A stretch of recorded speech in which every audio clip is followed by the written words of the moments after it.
All right, so I'm I'll in. let you start when you're ready because I will in the background do some stuff. But yeah, you can just start.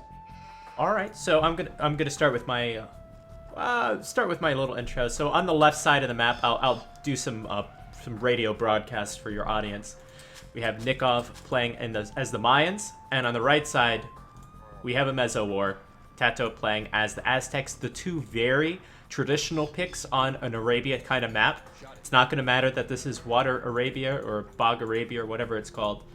They are still going to be Meso civilizations, and both the players are going to send their eagles out to hunt other players' boar. Only difference being that we have water buffalo instead of sheep, so of course the water buffalo have more food on them. There are some goats around here too, though, which I'll have to count up the food afterwards. And of course the two elephants, elephant and a rhino, in fact. So we'll have to count up the food afterwards. Are you in? Yeah, I'm in all the time. I just try to fix the sound because it's quite loud. So if my viewers would be so kind to tell me if it's too loud, then I'll change it. But yeah, we'll see, we'll see. So yeah, this is where we are. Mainz Aztecs Mesos matchup. I just put on Fan of 4 colors. Yes, Did you do it as well? Yeah, okay, cool. That's maybe better. So yeah, on the left hand side, the Mayans here. If we just quickly look at the maps real quick, because we got a bit of time for that one. Just worth mentioning that Nicov has quite a useful map here. Nice gold. I love the gold of Nicov.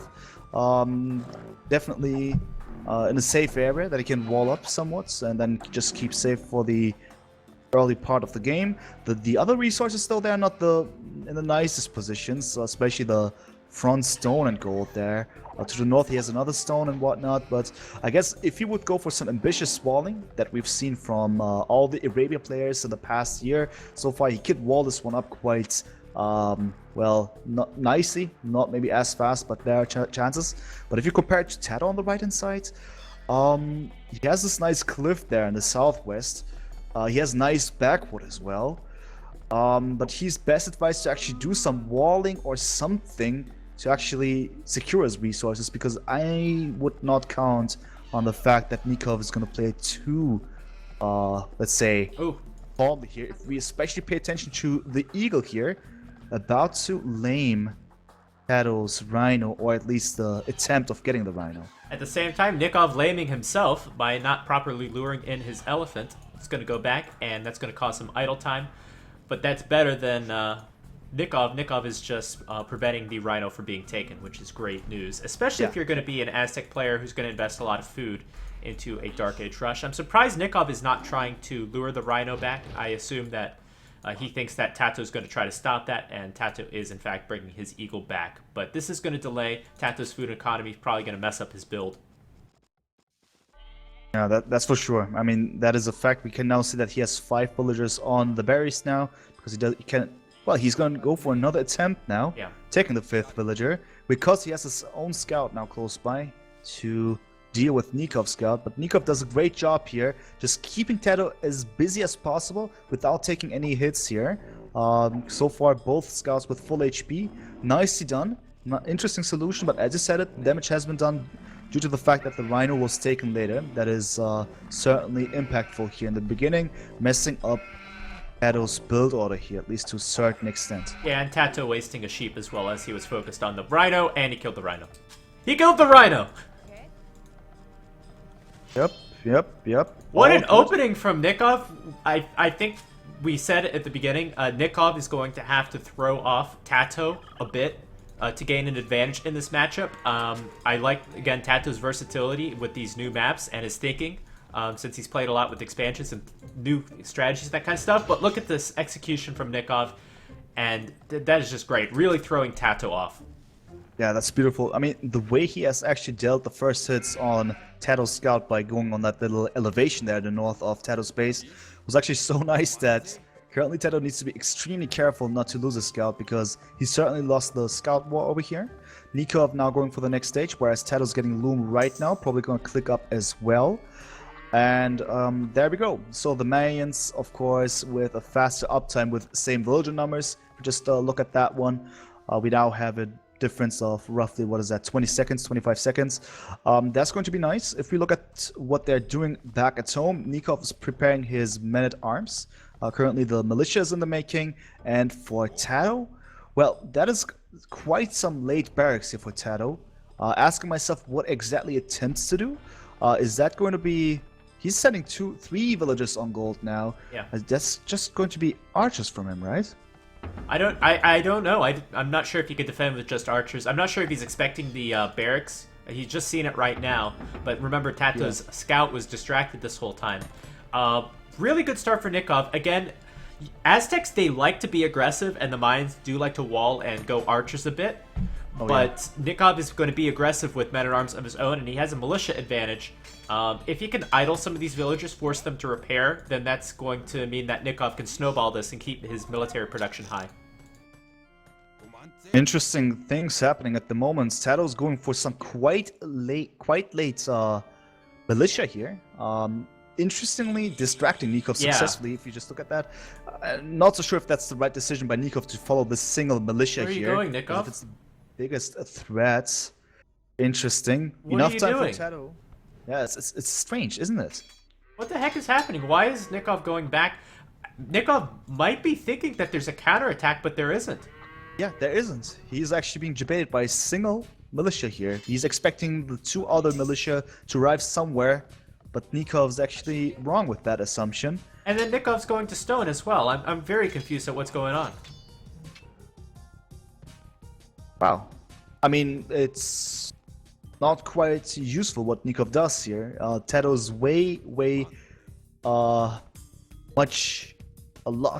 incredibly in a situation that he shouldn't be in. Why is that even happening? Interesting decision by Nicov, giving TaToH good situation because he should be the one with the disadvantage. Therefore, everything quite fine. And now, as we see, TaToH is going for eagles here. Asking myself what he has up in his mind. Yeah, TaToH going for eagles, very unorthodox play. We of course have those men-at-arms from Nicov. Those are going to be super valuable against the eagles. And interestingly, Nicov putting up a tower on his own stone. He really wants that stone, and he wants that stone early. I think it's a little too early to go for that, and it's just such a defensive play from Nicov. I would have loved to see him pressure TaToH even more and be more aggressive, just like he was with the eagle in the opening game. And now it's kind of forfeited a little bit of an advantage. I think Nicov still has a better economy, still has the archers out, but it could have been much better. Could have been way better for sure. Probably just, as you said it, this tower is quite important because he wants that early stone income, that secured stone income, and he probably assumed that, yeah, TaToH with the Aztecs probably with a lot of potential to be extremely aggressive, so he was maybe overprotective with his resources, with his playstyle here. He could have been more confident in that concern, but interesting, Nicov going for some safe play and some incredibly early wheelbarrow for his standards, that's for sure. But yeah, it's good to see. Now this engagement over here, TaToH is now receiving some hits that he shouldn't have taken. Also with the villager over there, slightly questionable why he does that, but okay. Getting fletching as well. And also this army of TaToH in front of Nikov's base, but not really able to find a position, to find that spot to go squeeze in through and actually deal the damage. Yeah, Nikov's target's very easy. Nicov just wants to target the gold. That's all he's really thinking about. I was really worried for TaToH early in the game if he was going to lose his gold. That didn't happen. Now it looks like TaToH has enough army to defend, but TaToH's always got to be mindful of defending that gold and getting enough gold income.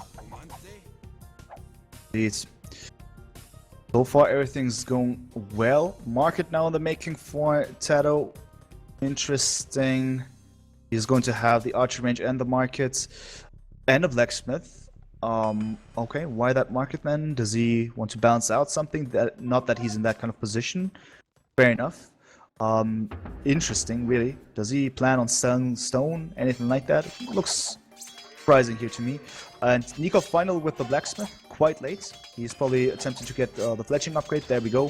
TaToH with wheelbarrow and already a set of archers as well as skirmishes now. Just pressuring Nicov and keeping him inside of his base. Yeah, if you're Nicov, Nicov has better economy upgrades because he's been able to focus on that. It wasn't pressured. So I think Nicov has a slight advantage here as long as he's able to defend because his economy is going to be much better. But other than that, it looks like a pretty even game, especially as far as military count is concerned. Yeah, So far quite equal, but just the map control definitely in the hands of TaToH, at least potentially.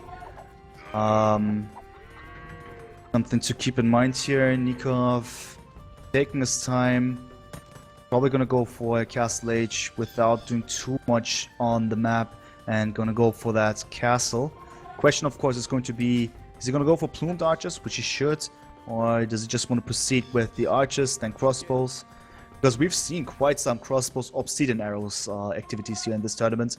It might be, but I think it's going to be just more of a classical way, traditional man's gameplay with plumed archers.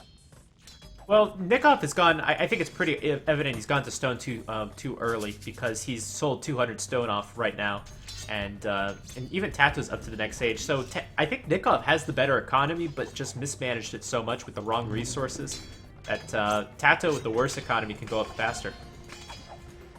That's quite unfortunate because Nicov probably attempted to click up earlier because yeah, he's been way more defensive. But it just hasn't worked over here. With that one, TaToH is going to be in a position where he can continue pressuring, and Nicov is going to be in that position where he must remain defensively, in a defensive position for a longer period of time. That might be not according to his plan, and you know, even more towers now in the making. Yeah, he just feels the pressure, tries to keep it as safe as possible, but we have to keep in mind he has the stone walls, quite nice, but he only has 1 gold, that 1 gold to the back of his base, which is super safe, but he must get out of his base at least at some point to get more resources when it comes to the mid-late game. Yeah, so Nicov is going to go for this castle. He's still mining stone heavily, whereas TaToH has chosen not to go for the castle, not mining stone at all. Nicov also going out with some of the archers, very heavy skirmisher build from TaToH. And that's working quite well against the mines right now. I'm wondering what Nicov is going to do to counter the skirmishers, because crossbows is just not going to do it. Yeah, that's it basically. Crossbows is not going to be the answer. Yeah, plumed archers. Okay, fair enough, fair enough. But even with that one, you have the skirmishers. Now elite skirmishers very soon. So even if you have the plumed archers, you need to avoid the contact, or at least have some kind of answer to that one. I wonder if he wants to go for Eagles himself as well. We'll check it out. For now, he's about to reach Castle Age. Now the question is where to drop that castle. I would love to see it somewhat to the east of his base to protect extra resources, but I think he's gonna drop it quite defensively inside of his base, probably where TaToH's army is at points, I would assume. Well, he's going to get the Siege Workshop on the left, which hopefully allows him... Ooh, he's going to lose some archers. Hopefully allows him to drop the castle where he wants it to. And, yeah. Oh, look at the tower of the north! Yeah, okay. That's quite unfortunate. The villagers, they need to be garrisoned right away. I mean, the castle position is quite nice and quite safe for the villagers as well, because he's probably not going to lose any of them, at least. That was good reaction by Nicov. That is such a risk from TaToH. TaToH taking a very risky play, and it pays off as that castle is, I hope, deleted. Yeah, it was deleted. So what a risky play going in under that tower. He knows that Nicov doesn't have any army. He's only seen 1 archer range. This is what good scouting affords you. Wow. So he knows he could sit under that tower, and now he's going to try to prevent that castle. I think we might be seeing a good game as the skirmishers move in on the left side as well. Yeah. As you said, at least there's this 1 mangonel. The Siege Workshop was a really good decision, but now the problem is you have 1 mangonel and you have 2 armies. If you go for the left-hand side, the castle is going to be denied. If you go for the right-hand side, the army is going to wreck the villages, and it is early GG. What? Yeah, pretty crazy. Nicov with advantage early, but TaToH with just some clean plays. Just defending his gold, then pushing out. Nicov with some mistakes in his economy, and with his aggression. He chose to be super defensive, maybe thought there was a counterattack when there wasn't, chose not to push pressure the gold, stuck on 1 archery range, which he had to defend heavily, whereas TaToH went up to 2 and outmassed an army. Of course, he chose the better army composition as well. Nicov going to stone too early, and just Nicov really messing up his economy quite a bit. And TaToH going to take a risk and win the game right there. You know, you rightfully say taking a risk over here. But you know, even if he lost his army, inside of his base he has 2 TCs already. That looks way more convenient than what we've seen from Nicov here. That's just insane. I mean, I wonder how the game would have gone if he just reacted slightly differently here. I mean, same plans, but different position of the castle right away. Keep it a bit safer, maybe place the walls slightly more different, because I feel that this was a bit too done, as in maybe Nicov felt way too intimidated, even though he shouldn't have been in that position. That's just some guesses as an observer. You said it correctly. It's quite nice, quite sick from TaToH what he has done so far. It's a nice, good game here. 1-0 already. Let's go for the next game. Are you in the game? Yes. I mean, I'm asking because I cannot hear you anymore. Oh, you can't hear me? Now I can hear you. Oh, okay. Better. Are you in? Yeah. Oh, perfect. Okay, so welcome everyone. Demise Red here, being joined by Nobody41. This is game number 2. We got Melee versus Malians on the map Mangrove Flood. Top left hand side we got TaToH with the Melee, and bottom right hand side Nicov with the Malians. It's an interesting map. We have the middle where we have proper land and quite some resources, stone, gold, and a couple of wood patches, and then we got the shallows on the left and right hand side. So there's water, there's the land, but in order to harass your opponents with navy, you need to go for some forward docks if that is your plan. And with Melee and Malians, I think they have quite some interesting civilizations for this very map. Yeah, Melee we typically think of as a great rush civilization, assuming you get your build right. Oh, I just want to point out, Nicov built his house on his lumber camp. That's not very good for villager efficiency. But, so Melee, probably faster uptime. Malians, just a really great economy. A good civilization if you want to make archers or if you want to make any sort of fishing ships or any sort of ships. So just good overall.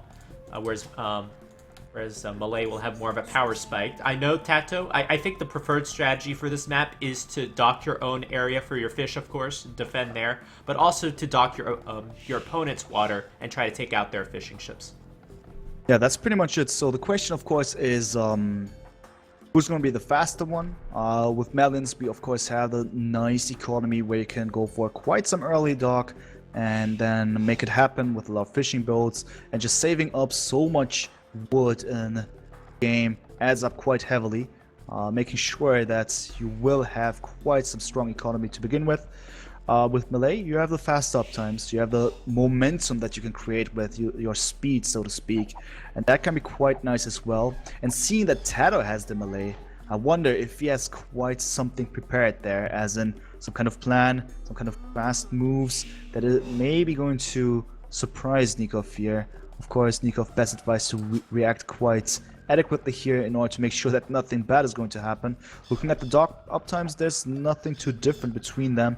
Both quite early. Yeah, pretty synced up here. Just have the two docks on here on screen, and that looks quite nice. Quite early fishing boats for both of the players.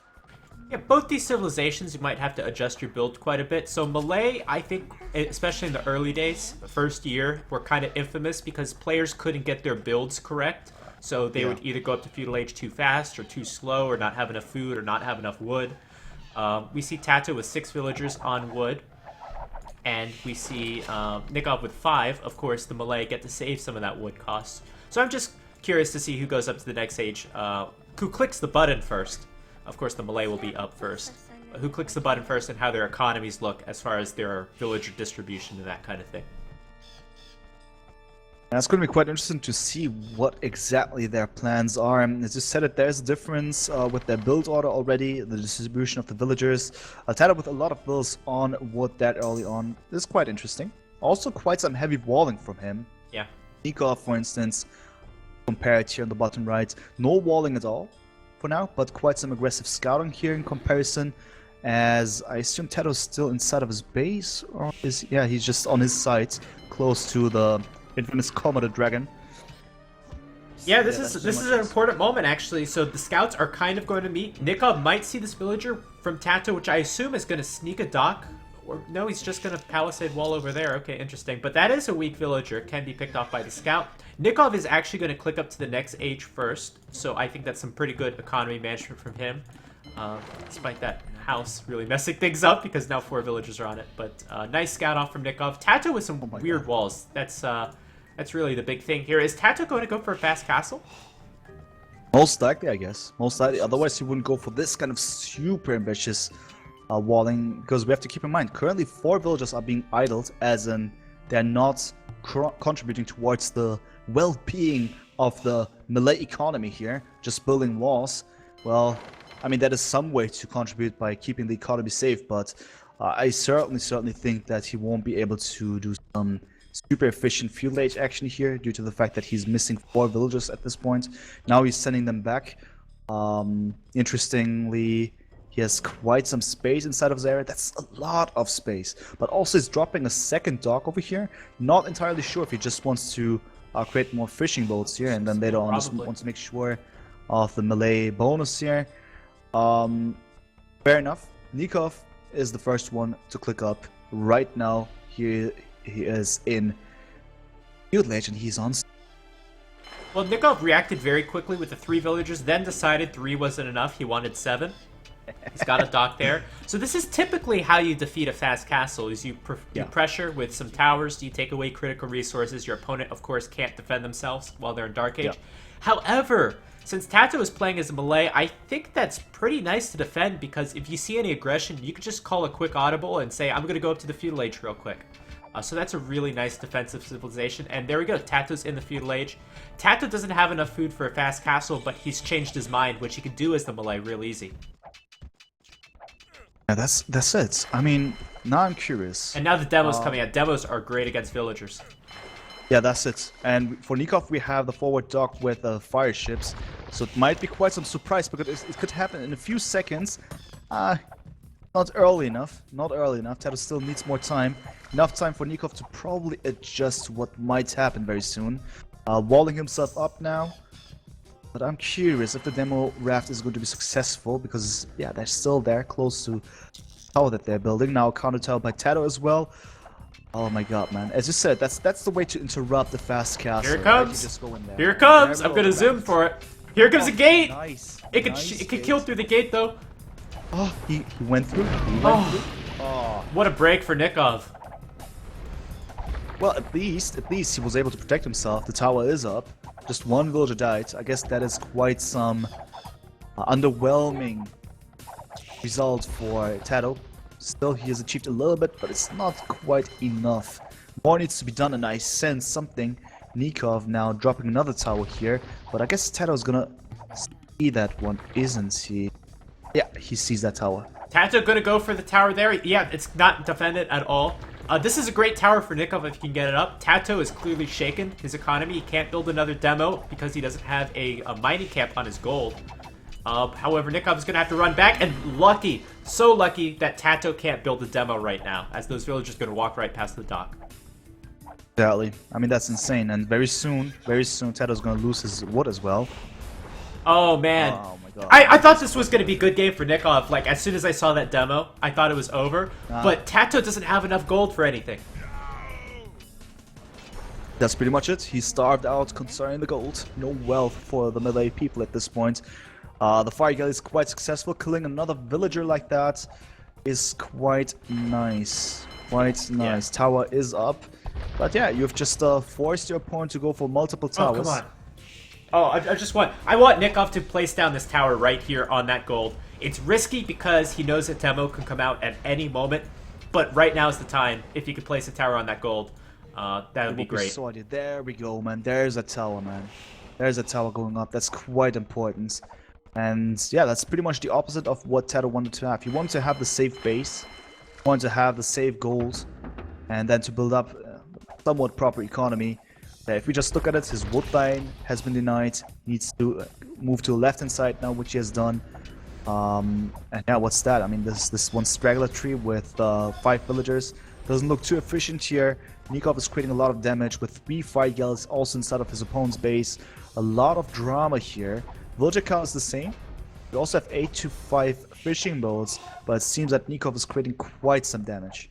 Nicov is doing incredible damage. I love he's going to add a dock there. He does need to protect that tower, though. I would wall that in because it is denying TaToH's gold. TaToH's going to need that gold at some point. Yeah, for sure. But for now, he's just busy protecting his fishing boats there with that one tower. Understandable decision. But now his safe space around his TC, that is, with those 3 towers of TaToH. Quite limited, quite limited. He needs to spread out and get back some resources. At least one other tower by Nicov maybe getting denied here with those spearmen. Misplay from Nicov. Nikov's losing a lot of HP on these villagers. Spearmen, of course, get an attack bonus versus ships, which we're seeing in action right now, and TaToH's well aware of that attack bonus and is doing some pretty good damage. Yeah. However, that's not going to be enough, and a demo's out. Another tower coming up. I guess it helps to secure the gold on the left and the wood on the left, so TaToH's going to have to run once again, and his economy is a mess.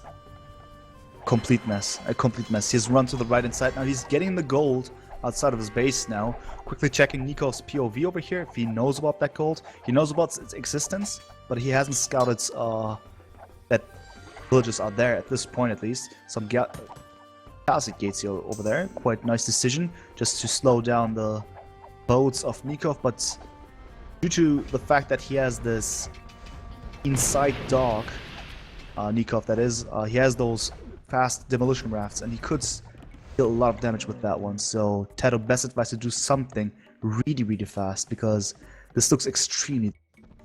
There's even a hole on the right hand side, man. Did you see this? Boats are in sight.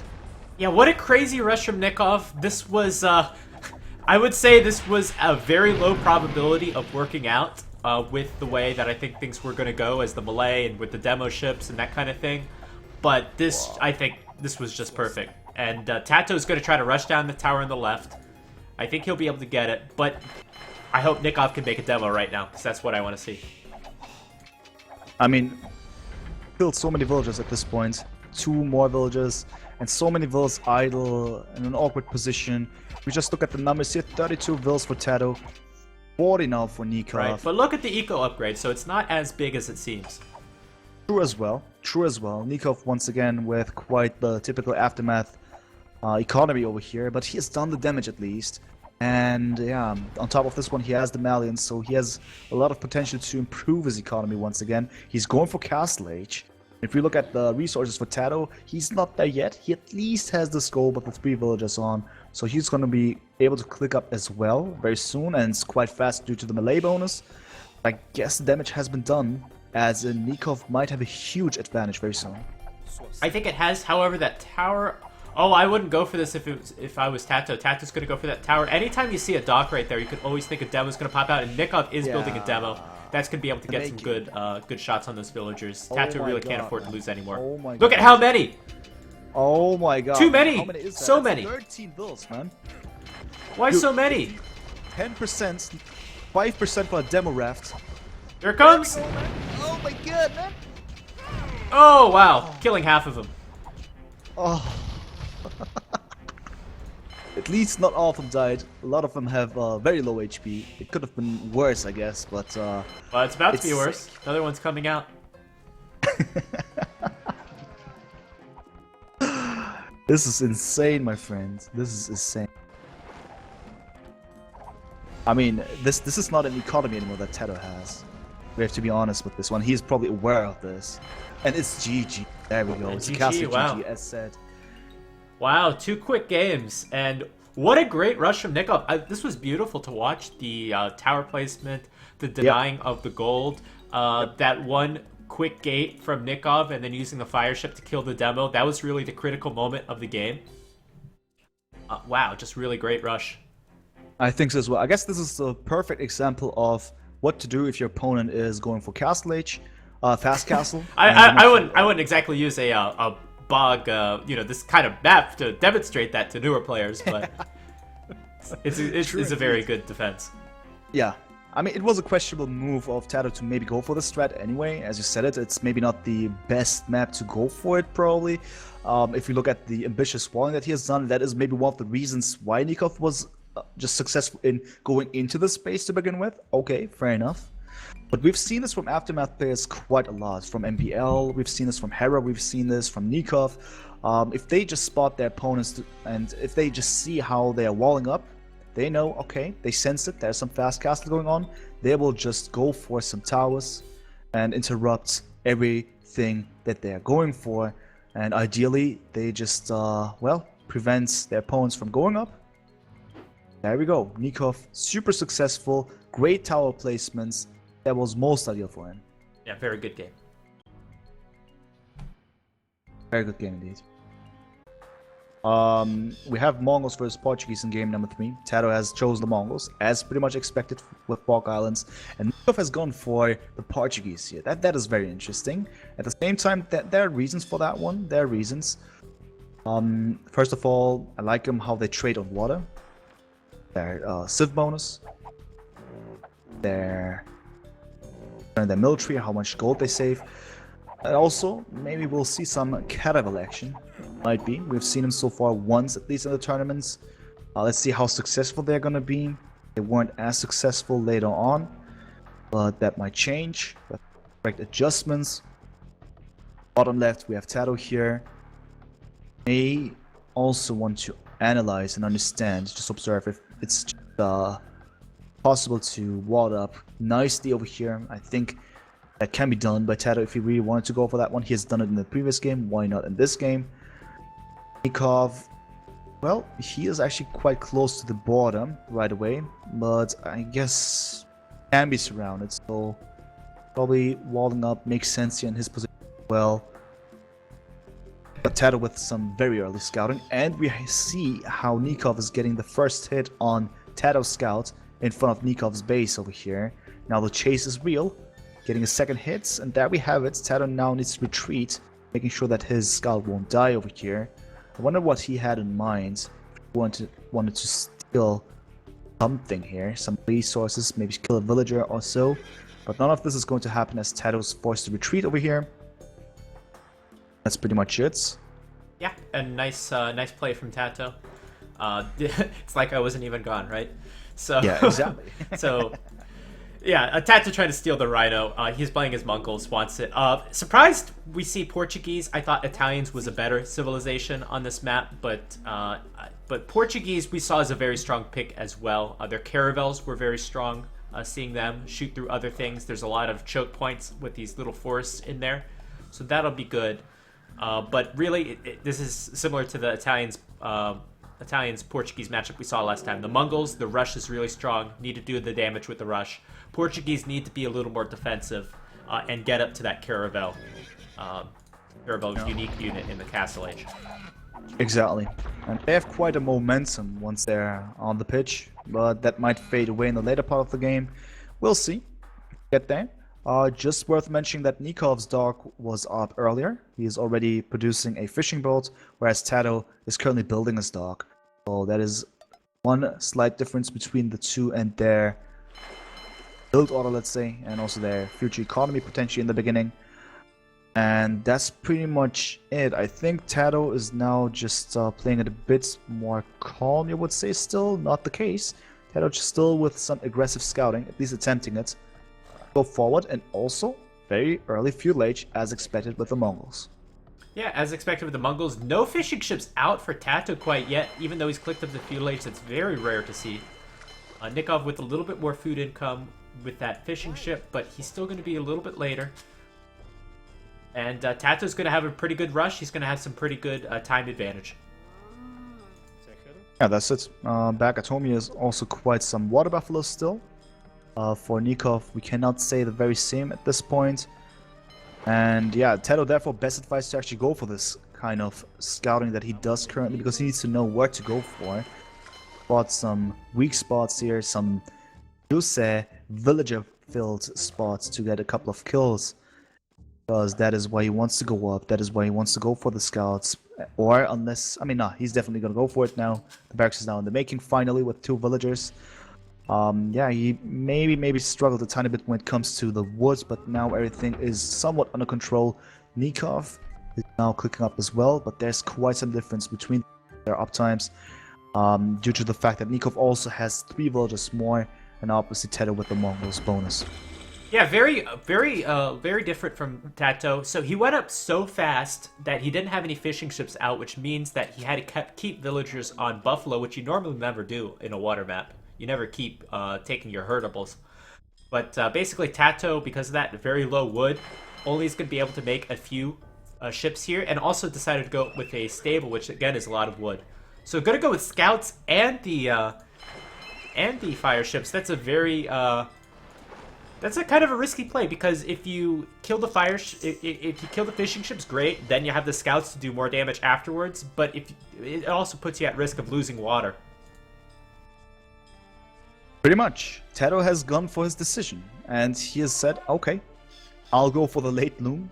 I'll go for some super early scouts, and also, just FYI, TaToH's also been able to kill a villager here just half a minute ago." As he transitioned to Field Age, he was able to deal more damage and killed one villager successfully. Therefore, Nicov already interrupted early on, but at least he is, I believe, fully walled up now. Therefore, it doesn't make too much sense, you would say, to go for scouts now, because the palisades will prevent the scouts from entering at this point. That's the situation that he's in now. And actually, this is so unfortunate for TaToH. You'd think with a Mongol scout, he would have found his opponent's dock, but he hasn't. So TaToH, he was so late up to the feudal age that he couldn't even get a mining camp. He can't build a second fire ship. He can only build it right now. So it was really important that this first fire ship do the damage and might be able to kill the scout, but it's not going to kill the fishing ships because TaToH hasn't found the dock. Fortunate for him, indeed, indeed. I wonder what Nicov is going to do now. He's walling himself up again. Creative gates. And the first game, yeah, creative games for sure. The gates are quite nice. Oh, look at that one, beautiful. Utilizing the wood line efficiently here. I think that's nicely done. The first game, walling himself up and playing the defensive game was not successful for Nicov, but that might change in this very game, as he at least has the advantage of being able to deal with the enemy scouts now, because they're not able to do any proper damage. That's one thing to keep in mind, and it seems that now the Navy thing, the aspect of Navy is going to be very important, as Nicov is superior with his numbers, but TaToH is going to answer with a more creative approach, going for a fire galley. He has a demolition raft, and he's even making a normal galley here. Well, both players are up to the 3 docks now. TaToH's rush didn't do any damage. He spent a lot of food on those scouts, which didn't do anything. So on even footing, the Portuguese are a better civilization. They have more HP on their galleys, which is a big advantage. True indeed. If compared, there currently is 10 HP difference, and it can add up quite nicely. TaToH best advised to actually engage once he has the proper amount of units here. He also has this one low HP fire galley. Maybe repair it. Back at home. Is that a tower that he's currently making? Yep, that is. True. And the scouts now chasing the fire galleys. TaToH was pushed back into his base, you would say, because, yeah, as you can see, there's a lot of navy by Nicov, and now even his fishing boats are being destroyed. So going for this tower is very important to keep his resources safe that are close to the edge of TaToH's base here. I wonder how he's gonna push back here, because trading on water against Portuguese with their bonuses in this case is not the most ideal situation. Yeah, Nicov getting a lot of free shots on the scouts as well, weakening them up. Nicov finding the fishing ships of TaToH, while Nicov is still able to fish from there. Nikov's economy is a little bit of a mess again. How many times am I going to say this matchup? But he's got tons on gold and still no eco upgrades. Going to get double bid X now. At least. Yeah, that is indeed something that is going to slow him down, but he has chosen to go for quite some navy units here. If we just look at the numbers, 5 fire galleys, 2 normal galleys, and 2 more galleys in the making. It's interesting that they go for galleys now, that early in the game. Interesting approach. Of course, with that one, you need to make sure to mass them up adequately. Then you can engage. There we see it now. TaToH's now going for some aggressive response, going in front of Nikov's base once again. Trying to make sure that Nicov is not going to be in a position to pressure TaToH any further on. And it seems to work, because Nikov's navy in front of TaToH's base moving back now, because they need to deal with the issue in front of Nikov's base. I'd just like to touch on again just this matchup. I think maybe this is a trend in Nikov's playstyle. His economy management, his macro is not always the best. He still has 2 villagers idle where he built those gates earlier on in the game. That's like being 2 villagers down. Wow, I just realized, you're right. I mean, we've seen those gates going up when? 5 minutes ago or so? You're right, that is quite something. Not good. Not good at all. I mean, that can add up at some point. It adds up hugely. That's hundreds of resources that those villagers are not collecting. not so ideal. Let's see about this engagement that we have now in the middle of the map. A lot of fishing, not, but army units, military units, and seems to be somewhat of a stalemate here. They're moving back into their bases now, probably going to go for some repairs. I'm not so sure if Nicov is actually in a position to do that. He has quite some full HP units, should go to the front again, or at least do something here. Therefore he's moving forward once again, so is TaToH, but they're not going to meet up again. TaToH now going to the right hand side, Nicov to the left hand side. I like that TaToH has a very balanced army composition. He has a few demos in there. Nicov doesn't have any demos in his composition. Just going to rely on those galleys to take out the demos of TaToH. But I think it's always good to have one of them, because demos can counter demos in their own. They can blow up other opponents' demos pretty well. Yeah, so true. Having one can blow up 4. Yeah, I mean, it's interesting. Probably Nicov thinks that he can just deal with this situation just with both galleys and fire galleys. If he just pays attention, speaking of which, this hole on the left hand side of TaToH's base, was that intentional? Well, now the galleys are in, but they're not able to go forward due to the stone walls of TaToH out of his base. Okay, on the right hand side though, it looks more serious. On the right hand side of Nikov's base, that is. The villagers are now forced to go for some additional layers of walling, more houses in the making. Nicov, for the record, going for Castle Age already. It might be the time for caravels. I don't know, what do you think? I think so. I think just caravels are the best unit that you can build on the water. I think that that would be a very good option. Once again, Nicov unintentionally having the better economy. He's doing everything he can to have a worse economy, but just having spent less resources on scouts and not going up to the next age as quickly as TaToH has done, leaving him with a surplus of food, and now Nicov going to go to Castle Age. I don't like the wheelbarrow upgrade from TaToH. I think he needs to go to the next age now. Obviously, he's got a lot of farms, so that'll help those. And probably he said he probably is thinking that picking up with wheelbarrow might add up at some point. But yeah, as we can see now, Nicov is going to have a huge time advantage, and it might be the time for the caravels to dominate the water. That might very well be, but we have a really important engagement that Nicov shouldn't be taking, in my opinion, because he's going to be up very soon. With upgraded units, he will win this fight for sure. TaToH was able to just get rid of 1 or 2 boats here. That is at least something. And there we go, War Galley. And I wonder if we're gonna see something else very soon in the making. There we go, caravels are now being made. Awesome. So TaToH gonna run straight into the army of Nicov. It's not upgraded yet, but TaToH's gonna get out of there, or he's gonna engage. Looks like he's gonna engage. He's engaging. Not so sure if that is a good decision, because Nicov intentionally goes for this fight because he knows if he just debates TaToH into this fight, he will have the advantage very soon. There we go now. Both fire ships and war galleys now. And yeah, TaToH needs to retreat very soon. TaToH does not want to lose all of his army. He's already even in army. He can't afford to get any further behind. He has a tower on his stone and gold to try to keep it safe. There's not a lot of gold on there. So, and his docks are going to be split up as well. This is a very big problem for TaToH. TaToH building a few towers across his map. I mean, he needs those towers because he knows that he's going to be under pressure very, very soon.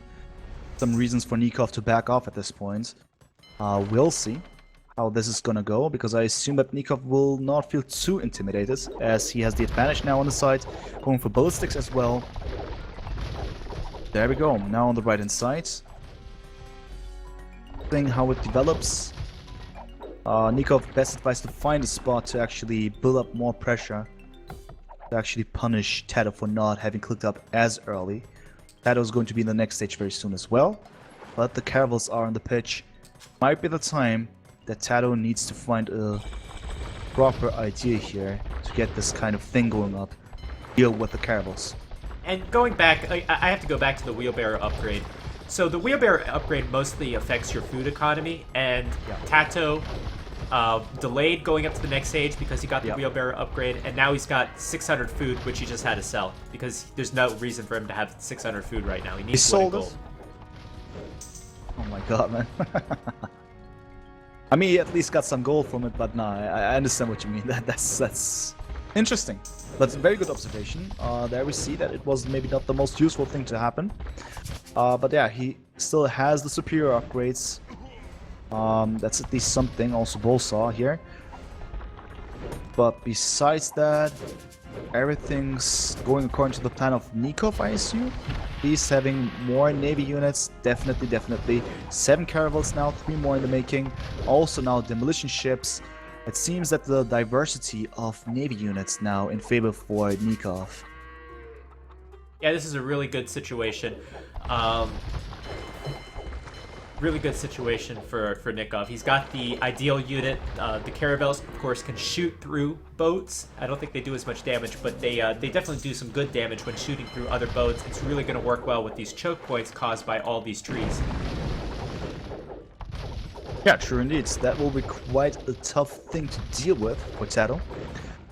I just realized that there is a storm going on here. I might increase the volume now, because otherwise I will not be able to hear you. Oh, you sound good for my end.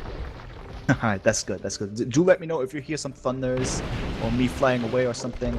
That might happen at some point, but you know. But still, we have a huge engagement now. All of a sudden, that TaToH should not be taking, I guess, but he has no other chance. Therefore, he must deal with it right now. Yeah, those caravels just doing massive damage and obliterating the army of TaToH.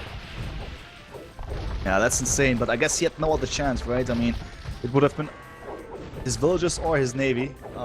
There we go now. You know Nicov is feeling really good after a fight when he decides, okay, it's time to get Bosa. Yeah. The only reason he'd get that is if he knew he already won the game, because otherwise he wouldn't get it. True. And TaToH's attempt now, what does he do with those remaining war galleys? He wants to go for some counter pressure. No, it's actually just retreat. Just going to the corner of the map. Unfortunate. No map control for TaToH. And also something worth mentioning over here. Nicov at this point has more villagers and he is adding more TCs. He's adding the 3rd one now. He has a 2nd one inside of his base already. And for TaToH, oh, he at least has a 2nd TC stuff as well. But it seems to be better for Nicov. And together with Bolsol, I see quite some prosperous times for Nicov and his economy here. Looking really good. No water control for TaToH. That is going to be quite hurtful and difficult to get out of the situation. It's very difficult to get out of the situation.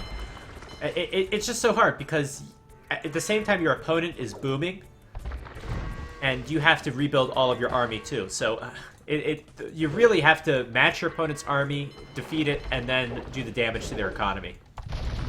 It's just so hard to do those 3 things one after the other. Yeah, problematic. My beautiful viewers are dropping the no wheelbarrow sign into the chat here. It's quite real here currently what's happening. Still no wheelbarrow, fine. That is the very situation, but still Nicov having a really good time regardless. Doing it really nicely here. Just making sure that TaToH will struggle even further on. He might still have the access to the resources that he has access to. Fair enough. But what is he going to do with that? How is he going to get out of the situation? How is he going to present anything useful? Of course, what he tries to do at this point is mass up some fire ships and then get out again. But he needs to deal with casual 30 Navy units of Nicov. He has only 6 on the pitch. Well, this might be the last resort. So TaToH not having to, obviously he's still got those wheelbarrow farms working. He's reseeded all of them. Hasn't had to spend a lot of food on making new villagers because he hasn't built that many. So he's got a lot of resources to go to the Imperial Age. Last week when we saw the Italians versus Portuguese matchup, fast fire ships just obliterate anything that's on the field with these kinds of balance changes. So if TaToH can get the fast fire ship, might be able to defeat Nikov's navy. That's it. It doesn't look too healthy what is happening on the right hand side of TaToH's pitch, TaToH's base here. What? Respect, man. It's not good, man. It's really unfortunate, to say the least. So yeah, I wonder how. What TaToH's actually going to do. I sense a GG going up very soon, within the next 30 seconds. I don't know how you feel about this.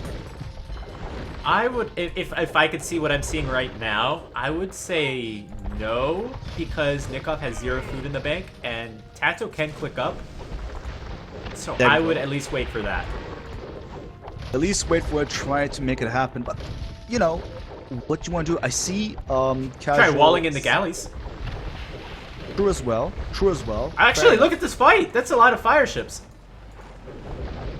That's Oh, a tough shoot. position. He needs to retreat to the left-hand side. Oh yeah, but he's going into a choke point. Yeah, that's it. He will be able to deal with it. Not the best fight. Not the best the fight, worst fair though. enough. Yeah, now you're right. I mean, with those two events, PLH and somewhat okayish fight for TaToH, he might continue. With 16 villages on stone, by the way, he will probably go for that castle.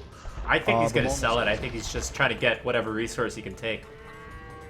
Okay. You don't think that he might go for some massed up Mangodai army? I mean, No, I don't think so. I think doesn't he's have gonna the go fast economy fire ship.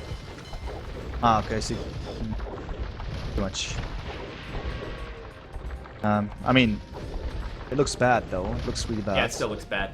But he might be able to get the fast fire ship upgrade, and Nikov's economy management, we said, is not very good. He's still only at 300 food at this stage. Oh, there we go, 600 food. He's gonna use the market a little bit. Getting up there. Yeah, he's getting up. He probably read the score. He understood that maybe something is happening currently. Maybe that is the reason why TaToH is not really visible on the map here anymore, on the middle part of the map. That's it, but being surrounded inside of your own base like that, fast fire ships, as I said, that's pretty much it, because he's still producing them. But yeah, he only has 8. He will maybe have 9 when he's in PLH. Alright, so I hope Nicov is not going to be so surprised. But finally getting wheelbarrow. No, he's going to click Imperial. I hope Nicov is not so surprised at how strong these fast fire ships are about to be. They're super strong. The caravels only do 1 damage versus them. Exactly. We've witnessed this last week, I guess, and this was quite insane, right? All of a sudden, their strength just dwindled there completely. True. But I guess with those numbers, 24 caravels vs 9 fire ships, fast fire ships, and also now finally, that's quite something important in my opinion, towers by Nicov, which is important, you know. Yeah. There's some kind of positions for Nicov being created where he can retreat and have additional help due to towers and castles. It might be still somewhat impossible here, due to the fact that TaToH most likely will not be able to mass up as much as he wants to. Fast fire ships being queued up, but I'm not so sure if that's going to be... Alright, I think TaToH can probably clean up the caravels on the bottom, but after that, Nicov will be the PLH and should be able to handle the fast fires. Yeah, I think so as well. I think the Imperial Edge will most likely... Well, that's box formation, by the way, on the caravels, just for the records, on the left-hand side. But yeah, I guess... I mean, once he's in Imperial Edge, he will probably also go for trebuchets, I guess, if needed, to build up pressure even further on. I think then TaToH will most likely lose control entirely if he hasn't done it yet. Though, we have to keep in mind, to the right-hand side he's spread out quite nicely. He has 2 TCs constantly working there. He's doing something for the sake of his economy. Just 20 villages behind. It could have been worse, I guess, at this point. It could have been worse. It could have been worse, but at this point, TaToH is 20 villagers behind. Doesn't have any resources to work with. Meanwhile, Nicov has gone up with a great economy, so he's got tons of food, tons of wood, tons of gold, even more stone. He's got a good position, and now he's going to be able to upgrade his caravels. I haven't seen elite caravel versus fast fire ship, but I would assume they're fairly strong. Yeah, I guess so as well. I mean, last week we've seen just regular caravels vs fast fire ships, and that was a disastrous situation, but I think the elite upgrade could be extremely useful. Yeah, I think so. We'll see. I mean, also gotten Bracer now, be ideal, and 6 fast fire ships in the making, just 4 on the map now. And every time I talk about the fast fire ships, I just see 2 or 3 of them engaging in a battle against, I don't know, 15 or so caravels. So, and now elite caravels. But they're taking quite some damage when they're engaging, as we can see. Retreat here. That is interesting to witness. There are also some demolition ships, just for the records. That might be a reason for TaToH to retreat. Yeah, I think this army's going to work for Nicov. Nicov can still get chemistry to make them even stronger, and I think they're doing pretty good so far. I like what TaToH does to the right-hand side. He's building another TC, but Nicov also somewhat respawning with a castle on the right-hand side. So he just tries to secure more ground here, but TaToH tries to do the same thing. That is something we know from TaToH. We've seen this in ECL, in team games, in 1v1s, and 2v2s, and so on, where he just He has this where he's just showing his survival instinct, you know, he's just not giving up and he's doing it properly. Always producing more vills, dropping those TCs and whatnot. But speaking of TCs, Trebuchet, as expected, now taking down the first initial TC of TaToH. He needs to deal with that one as well very soon. What a beautiful position from Nicov, denying that stone late game, denying the Mongol stone late game by placing those two towers there. And Nicov going with, finally, wheelbarrow 43 minutes. Yeah, wonderful. That is earlier than in other games from him, at least. But yeah, chemistry upgrade kicking in very soon. Yeah, I'm still asking myself, what is TaToH gonna do? I mean, he is now definitely stronger economy. He has now more villagers than Nicov, just for the records. And eco upgrades are equal here, and he is queuing up way more fire ships now. 14 are queued up, 5 are out on the map. If he's just given a bit more time, which he's not, he could do something here. But I guess it's just too late, and therefore, it's happening. Yeah, GG. TaToH going with Mongols, going with a crazy rush to start the game, but like crazy build-wise, but not able to do any damage. Nicov with some poor economy management, but at the end of the day, did end up defending, getting up to the next stage, going caravels, which ended up doing pretty well, and doing the damage to TaToH, such that TaToH couldn't make best use out of those fast fire ships. Great game. That was really exciting, actually. I don't know. I mean, I wonder what TaToH could have done better here in this situation. You know, you were up against caravels and Castle Age. I know. I think he could have killed the fishing ships. He did not scout the fishing ships. Yeah, true. Could have tried to get in with the where Nicov gated there. The scouts play was very unusual. I don't know if they paid off. Yeah, but I just wonder, man. I mean, I understand why they always choose scouts, and they can be extremely successful on this map, but every time your opponent is given some opportunity to wall up just in time, I mean, that's also quite risky to go for scouts to begin with. You know, if your opponent has the scouts up, you're done. Your early game is GG then. I mean, unless there's a hole, unless you can, or you combine it with some, I don't know, demolition raft, and then you create a hole, you squeeze in through, and I don't know, man, it's, I mean, if there's a civilization to go for scouts on this map, it's the Mongols. But besides that, still a risky play, and pay off in this situation. Which is also, as you said, due to some unlucky scouting as well. And good gates by Nicov, but yeah, fortunate. Alright, great game. It is going to happen on Water Nomad. So, for the creative people, for Suomi people, for the Austrian people who rule over this kind of map, let's see what's going to happen. And also, Millen has mentioned that my logo was overlapping with the, what's that called, with the text. That is due to the fact that TaToH had an update, and now my config file is the old one, and now it's overlapping, so I need to remove. Right, which I will do after this whole matchup. There we go. Nobody, man. Are you in the game? Yes. If so, then let's make it happen, man. Yeah, can you hear me? Ooh. I'm ready as well, so... Okay. Alright, so down in the bottom left we have Nicov, who's leading the series 2-1, playing as the Chinese. And on the top right we have TaToH playing as the Berbers. Oh, different pick. Different pick, indeed. Strange pick. A masterpiece pick? I don't know, man. It's certainly unexpected here. Any idea why you would do that? Berbers do have a water bonus as well, though, right? Yeah, their water bonus is that their ships move, I think, 10 or 15% faster. So that's better for demos. It's better for all the ships.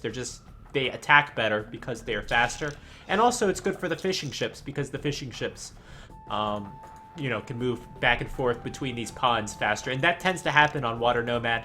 The ponds exhaust very quickly, so you have to do long distance fishing. Yeah, true. So that's actually an interesting pick. Nice pick. So there we go. Nice positions here. We have to just keep in mind that they're both on the right hand side of this map, so to speak. They're not too far away from each other. And let's just check out the scouting over here. Nomad, that is of course highly important. In this case, the water buffaloes do most of the scouting, And currently, TaToH's checking out the west side, the east side, but not the south side. Or I guess he checked out the south side and he saw how one of his water buffaloes got taken, because otherwise I cannot explain the scouting of TaToH on the south. And then Nicov here, very same situation. So I guess they both know where their opponents are, and they will most likely start their field age game very soon. Looking at the score and of course the food count, TaToH is close to clicking up. Well, he didn't have that disadvantage that the Chinese get of having negative 150 food. Yeah. Usually, I just check the food per minute. The food per minute is relatively comparable, which normally the Chinese would be ahead in that. But I think that this bonus there might be something to this bonus. I'm not sure. What do you mean exactly now? Which bonus? The faster fishing ships. But either way, Nicov... No, TaToH's going to click up to the next stage faster. Yeah, that's it. So he's clicking up first, dropping a second dock as well. So that seems like a more aggressive approach. He's also going on gold, I strongly assume. There we go. Nice position, both stone and gold. Okay. That's going to be nice. And Nicov is walling himself up, just for the record. Yeah, nice base that he has built with that. I think he realizes he's going to be slow up to the next stage. Normally, on Nomad, Chinese are so strong because their economy is very strong early because they get extra villagers to start the game. But one thing that might be more important on a water-type Nomad map might be the rush. So if TaToH can get up to the next stage faster, even if it's with a worse economy, it might be worth it. Since the Chinese, of course, have that food disadvantage in the early game. Yeah, I would definitely agree with that one. The aggression might be in favor here, rather than the economical defensive approach, so to speak. But the walls are up now. Most of them are completely built. One little gap that we have in front of Nicov's area. That's it. I see fire ships in the making now. No demo rafts or anything like that, at least for now. And that's it. So 3 docks for TaToH and also normal galley in the making. Interesting approach. So Nicov takes his time. Villager count, for the record, TaToH just with 15 villagers, 8 fishing boats. Now going for some aggressive. Well, normal galley is very weird, but I think that TaToH, he can't see his opponent yet. Hasn't seen anything of his opponent, but can infer that his opponent is somewhere in the corner of the map, so a normal galley might be best at shooting over walls. Yeah, true as well. It could be quite harassing, but for Nicov, he has the advantage that he has a safe wood knight inside of his base. So that will be hard for galleys to reach, of course, in the beginning. But later on, that might be quite problematic for Nicov, actually, because of those wood lines. Because after he's done with that one, the initial one, he needs to spread out to the right or to the left. And that can be awkward. And now we see the fire galleys going forward. And this one villager, by the way, dropping an outpost. He was on stone there for a second, but then moved away. But he still picked up a bit of stone, for the record. TaToH has extra stone on the bank. Maybe he plans to go for towers. It could be. Just one efficient tower would be ideal, but we'll see. For now, TaToH is realizing that his opponent is walled up. Well, Nikov's uptime was so late and his economy was so strong that he can pull off a fast castle. Yep. However, he is in a corner, and towers and ranged units in general are so good when your opponent is in a corner. Yeah, pretty much. I mean, as you said, in this very situation, you are already pushed into the corner. You start in the corner, and yeah, you can be surrounded really easily. Even if he has the nice income right now, and if he has the nice uptime. Once he's done with the resources inside of his base, he will be surrounded with towers until then. But maybe he has something prepared. Maybe he will deal with it. Chinese are strong after all. Their demolition rafts could be very useful.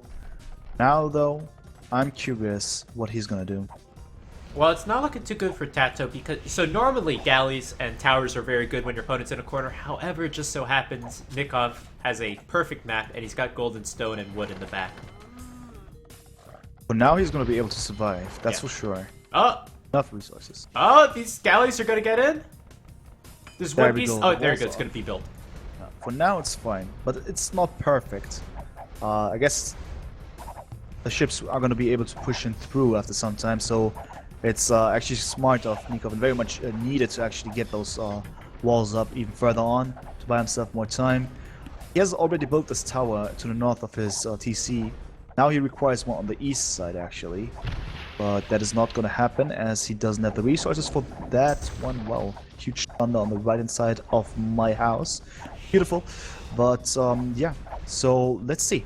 There we go. Castle Age now. What is the next step? War Galley. I think Bash just use your fighters. range advantage, which you should have if you're Nicov, and try to keep your opponent out and that kind of thing. TaToH getting fletching very late, so those villagers were able to get a lot of HP on those walls. So Nicov, just get the upgrades for now, and try to use your range. Maybe do a counterattack. That's it. That's it. Use the range.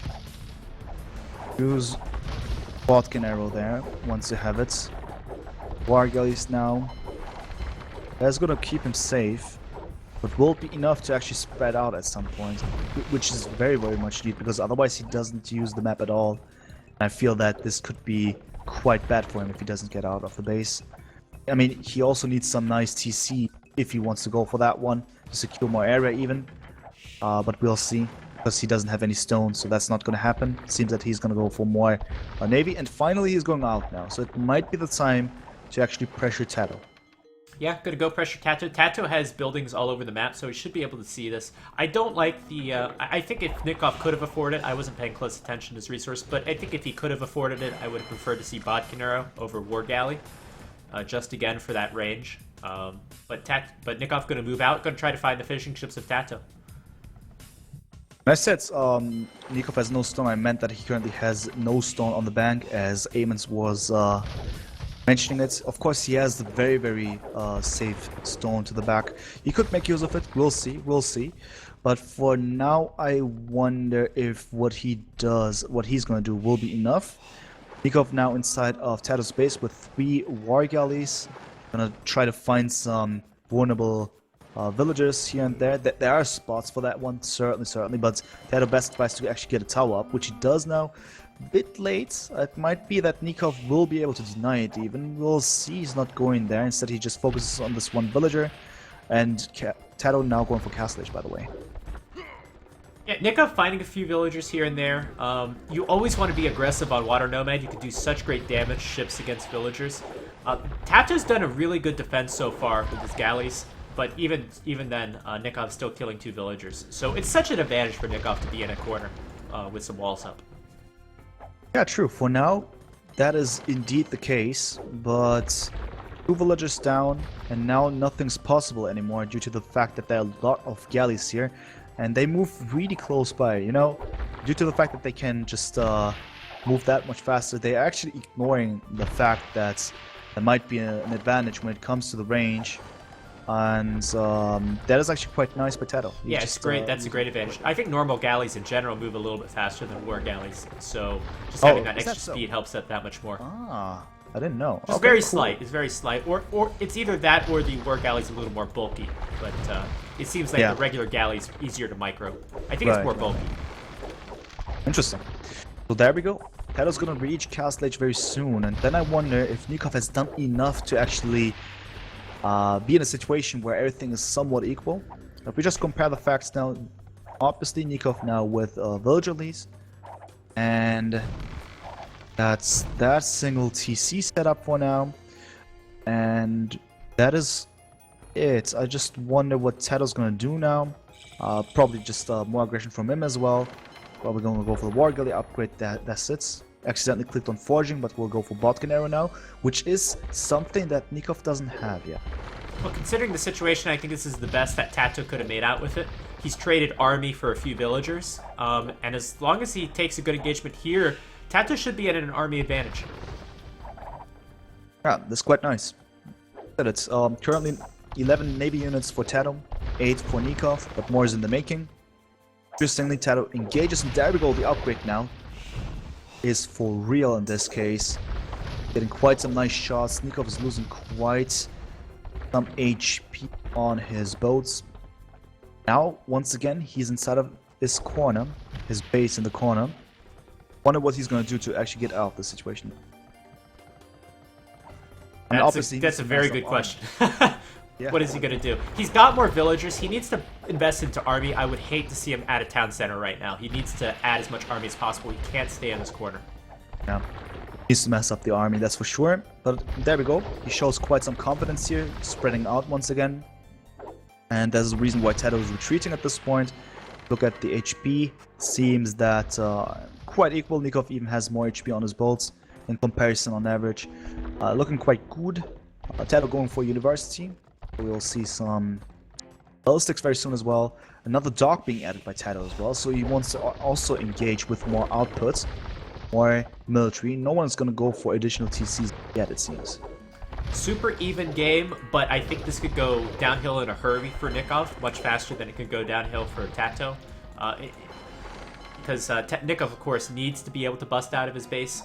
Nicov now getting bow saw. It's very important that these players manage their economies properly and invest as much as possible into army, and that's what TaToH is doing with the early ballistics.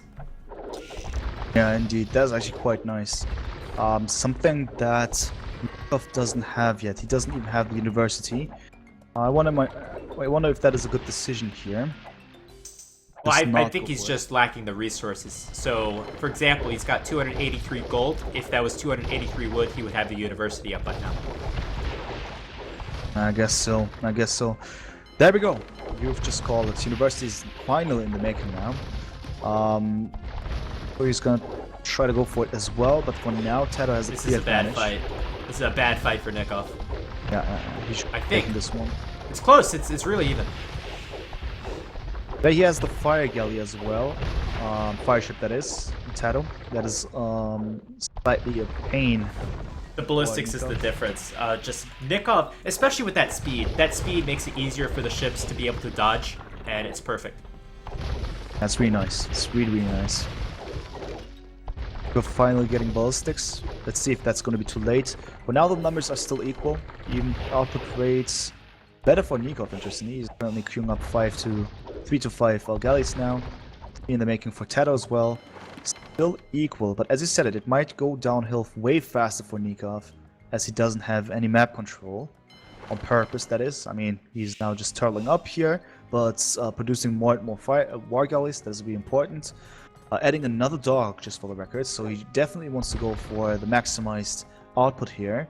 That's nice, but as I said, the wood lines are now thinned out, and it is time to actually go for some raiding. This is what TaToH does now. He's now harassing the villagers. That is really bad. It's really bad, but at the same time, Nicov can't afford to lose any production right now. He can't afford to pull his villagers off the wood line. He needs as many galleys out right now as possible. Yeah, absolutely correct with that one. This is really... I mean, as in... What you want to do now, you need to actually spread out with your vills, but you don't have any map control. It's way too risky. TaToH has actually built his own base with this very philosophy that he can spread out. Even though his vills are quite in danger to the north of TaToH's base, for instance, there might be a chance. But that's pretty much the only risk that he's taking. Otherwise, he has quite some towers that will keep his vills safe. Nicov doesn't have that, and this is really problematic. But he doesn't give up. That's what I love to see. Makes use of the fact that he has more docks now, and he produces more and more galleys.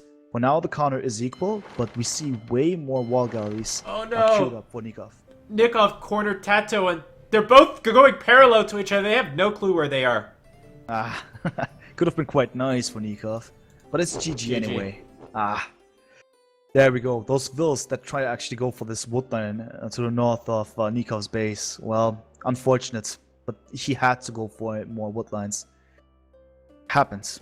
But I guess Nicov understood that it's not possible anymore, because he's going to remain in this very position for the entire game. If it's that, probably estimate the situation not to change anymore. Yeah, I think takeaway for this game, I think that Chinese might not be as strong as we thought on Water Nomad compared to like a regular Nomad, and Berbers might be stronger than we thought with their speed bonus. Oh yeah. I mean, TaToH took some excellent fights, made use of his speed. Yeah. And that goes down to And the Civ draft. That goes down to the Civ draft. TaToH picking an unorthodox pick, and Nicov picking a pretty safe pick, but might have been the better pick. Yeah, so unorthodox pick, there we go, for a map that was his home map. We probably had this prepared in his mind to begin with. That actually was pulled off quite nicely by TaToH. Now, once again, the score equalized 2-2, and I believe it is time for Age of Mythology. make it. I just wanted to. Oh God! My colors. What happened? They're all purple and orange. I gotta restart. Yeah, you can also press F12, I guess. F11. No, not F12. I guess it was F10. But yeah, do as you like. I will just explain as much as possible. So it's the very early part of the game. Everyone is doing his thing. We see how TaToH's now moving for some early harassment. Nearly killing a villager has not worked yet. There's another villager in danger, in immediate danger, and not dead yet. And then on the other side, it was actually Nicov losing his Hussar here. Finally, we see how TaToH is able to use his elephants. On the other side, it's... I think you could always tell the skill of these players in Deathmatch just by how they lay out their base. Nicov has a lot of spaces in between his base, and TaToH's is much more tight. I know TaToH's very familiar with Deathmatch. I'm not 100%... I know Nicov has played quite a bit of Deathmatch, but like I don't know if he's like a Deathmatch expert like TaToH is. Yeah, that might be. I'm sure that TaToH's actually quite some plans here prepared. And indeed, we see the Scorpions and the Battle Elephants. The patterns so far not super successful. They're not able to actually make it happen, this kind of early pressure, the early harassment. Nice plans by TaToH here also with those walls to keep the vills safe. The patterns are not able to actually go for the early harassment at all. That's really good for TaToH. He plays it quite safely, and now Nicov understanding the situation, moving forward with both Paladins and Halberdiers. Well, the key here, going in, since the rush hasn't happened, you're going to have to fight army against army. The key is Paladins versus Scorpions, if you're the Huns player, Nicov. And then Halbs versus Battle Elephants. You just really need to keep your production up, because Battle Elephants can trample all over Halbs if it's a good engagement. Exactly. That's the very situation. Therefore, of course, the Slavs are a nice pick because they at least got Georgina. That gives them trample damage as well. But in this case, the Halberdiers of the Huns just with +2 as well, right? Yep, that's it. So that's also not ideal at all. And there we go. Slowly, steadily, the Death Ball, the Khmer Death Ball, moving from right to left. Yeah, well, Nicov getting a nice raid, killing 3 villagers, did lose a few paladins, but I think it's worth it. And now we have heavy demos. That's another thing that the Huns have to offer. Yeah, that's actually nice. It could work if they actually are able to maybe get into this army, just said and done, and take out the Scorpions. Quite cool, quite useful. Nicov also going for monks. I mean, not primarily, but still. But he actually exaggerated a tiny bit with those halberdiers, I guess. He has 80 halberdiers out. 97, I'm sorry. Quite some sick numbers. But, okay. Well, okay, so Nicov has the mobility. He's clearly taken map control on the right. TaToH bringing his whole... this is a bad decision, in my opinion. Moving his whole army to the right. I think he should just be going straight through. Yeah, man. That's it, but they're quite calm. Both of them don't exaggerate. I mean, we at least have this one castle being denied, at least for now, to the south of TaToH's base. That's just a temporary thing. It's going to be built anyway. It's really important to get some things up really fast to secure the resources. By the way, the elephants inside of Nikov's base were a bit of an harassing. Oh my god. But yeah, besides that, heavy cavalry archers got destroyed by the heavy scorpions. I don't see what the point of the heavy cavalry archers was. I guess it was to counter any halbs, but TaToH don't need no halbs. He just needs elephants and heavy scorpions. I wonder why he did those to begin with, badly. I mean, it helps, of course, they will melt to partner tactics. Oh, look at these demos! They're trying to dodge everything. Oh, nice hit! One single successful one. Okay, fair enough. Or yeah, quite some Scorpions went down, though. Okay, that is at least something. That is important. Gonna give those Halberdiers quite some chances, regardless. But we'll see how well that I think Nicov is more using the demos to distract rather than trying to attack. And it worked? It works. It works. I mean, look at those numbers now. All of a sudden, TaToH just with 71 military units and then 104 for Nicov. That's a momentum for him to actually go forward, which he does currently. That's nice. That's nice. Alright, but big problem for Nicov. So Nicov won his big fight. He probably never thought he'd get this far. He never thought he'd win that big fight because now he's only at 20 villagers versus 60. He didn't plan for the next step. Yeah, true as well. So he needs to boom with his economy. He also needs to do some damage now. So he's got heavy cavalry archers. They're not doing any damage really to the battle elephants, but they're great raiders. So I think Nicov should go ahead and try to raid. Whereas, what does TaToH have, like 8 town centers? Yeah, I just checked as well. That's insane. I mean, the minimap is just full of town centers here on the right-hand side. Yeah, he just wants to go for some secured areas, I suppose. That is going to be nice against those calf archers. Here comes the demos.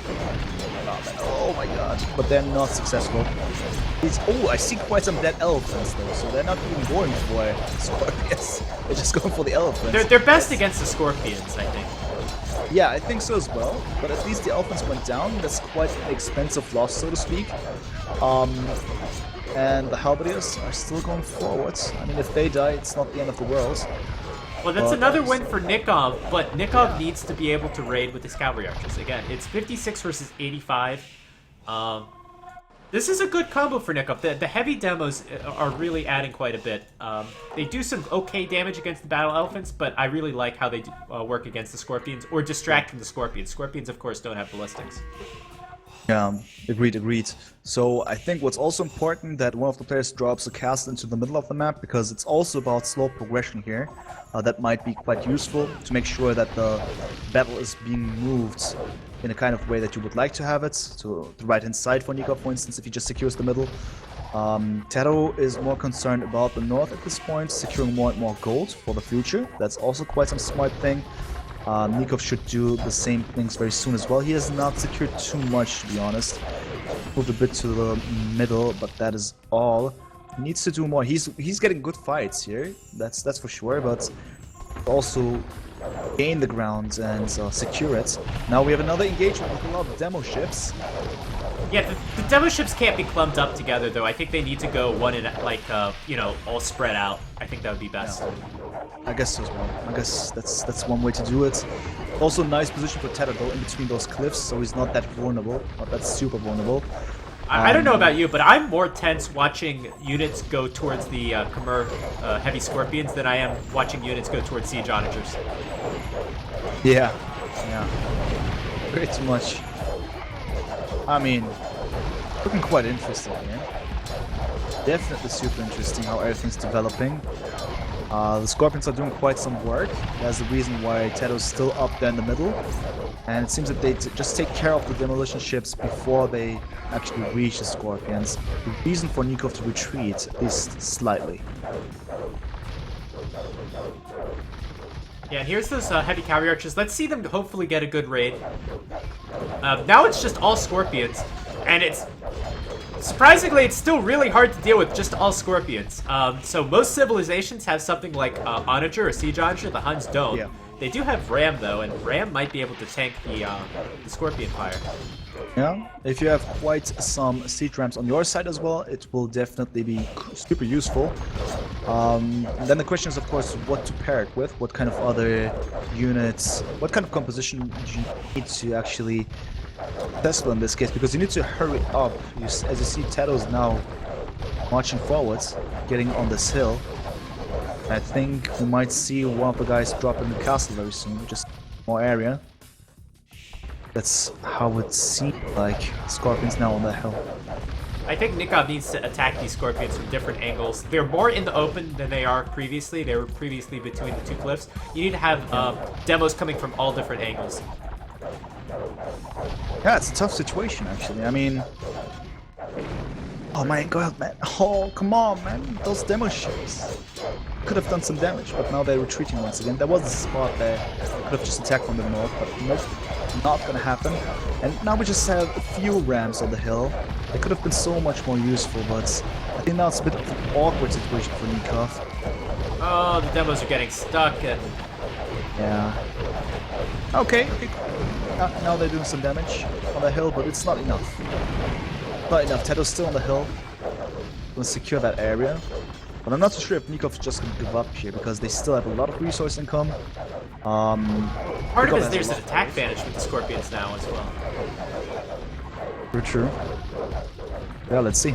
And Nicov making use of something I completely forgot about. I forgot the Huns can build Tarkans from their stables. I'm surprised we haven't seen any Tarkans. True as well.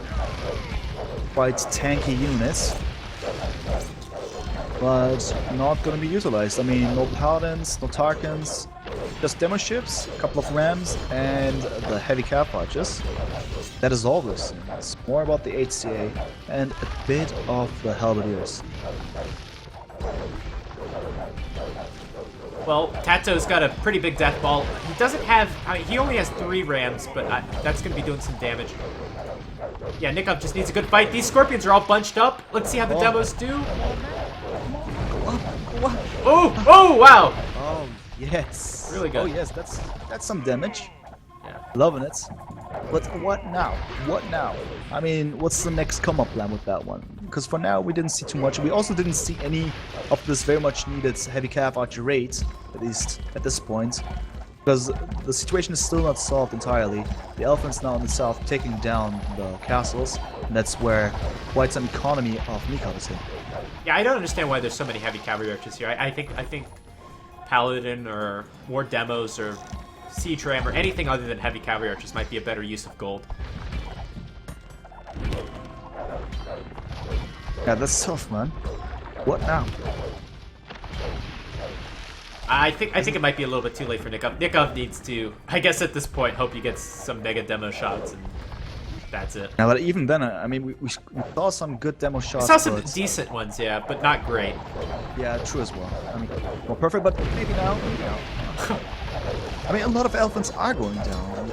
It's not underestimate, but still, it doesn't kill TaToH's push entirely. I think the problem here is you're trading food against gold when you're doing demos against elephants, which is fine early game, but late game where TaToH has the food, I don't think it makes much sense. Because, yeah, we now see Tarkans, 3 Tarkans in the north of TaToH's base, but that is all about it. Yeah, I guess this might be over very soon, because Nicov is not given any time to actually go for the proper raid here. That is going to be bad, because he's losing more than he's winning. Not good at all. And also, you know, quite dangerous here, because TaToH's coming from an angle where Nicov is not going to be given the chance to actually get his hands on extra resources. I mean, speaking of which, I don't see too much extra gold for him that he has access to. Because, yeah, TaToH's actually getting every single resource here, extra resources there is. That just doesn't seem to be too healthy for Nicov at this point. Yeah, I mean, okay, villagers is 100 versus 120. It's still pretty close. How much gold is left on the map? We have 6,000. There's still quite a bit, so I would still take TaToH. I think there's enough gold for TaToH to utilize it and be able to close out this game. Tough one here. It's really tough. What to do now?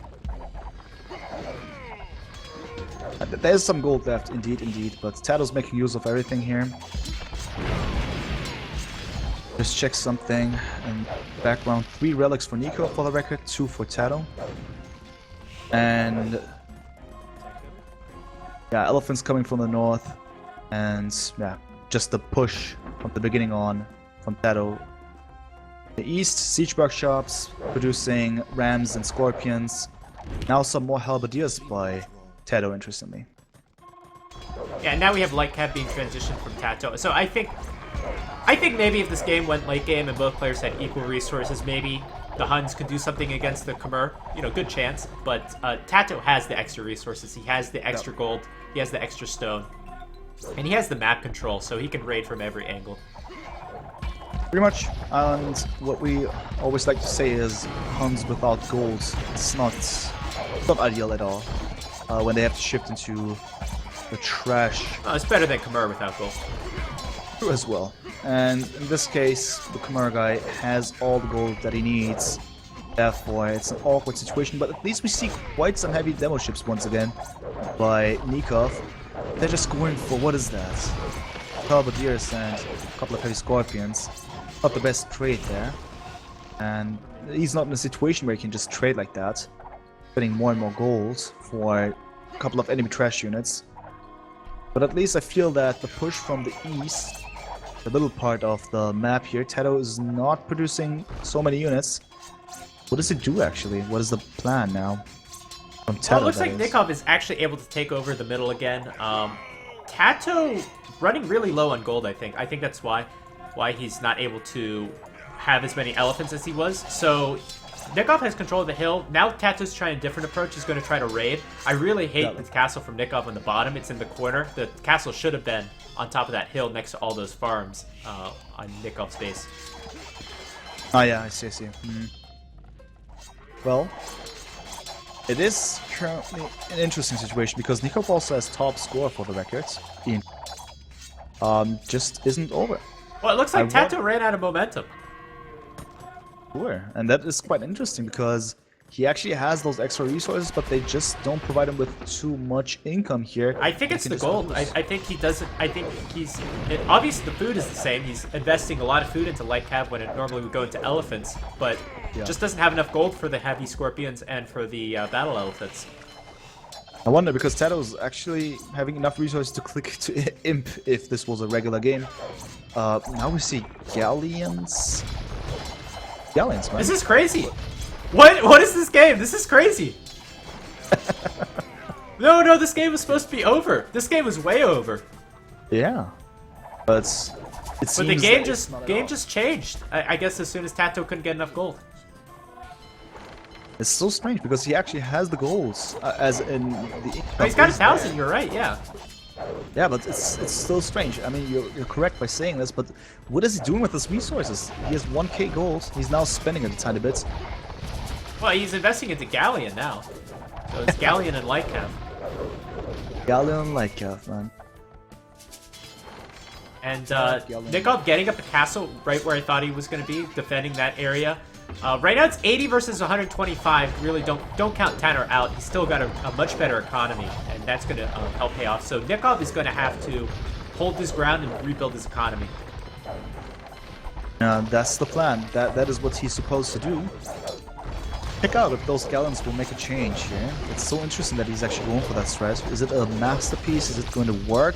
He's on the hill now. It's a strong unit. It's very good.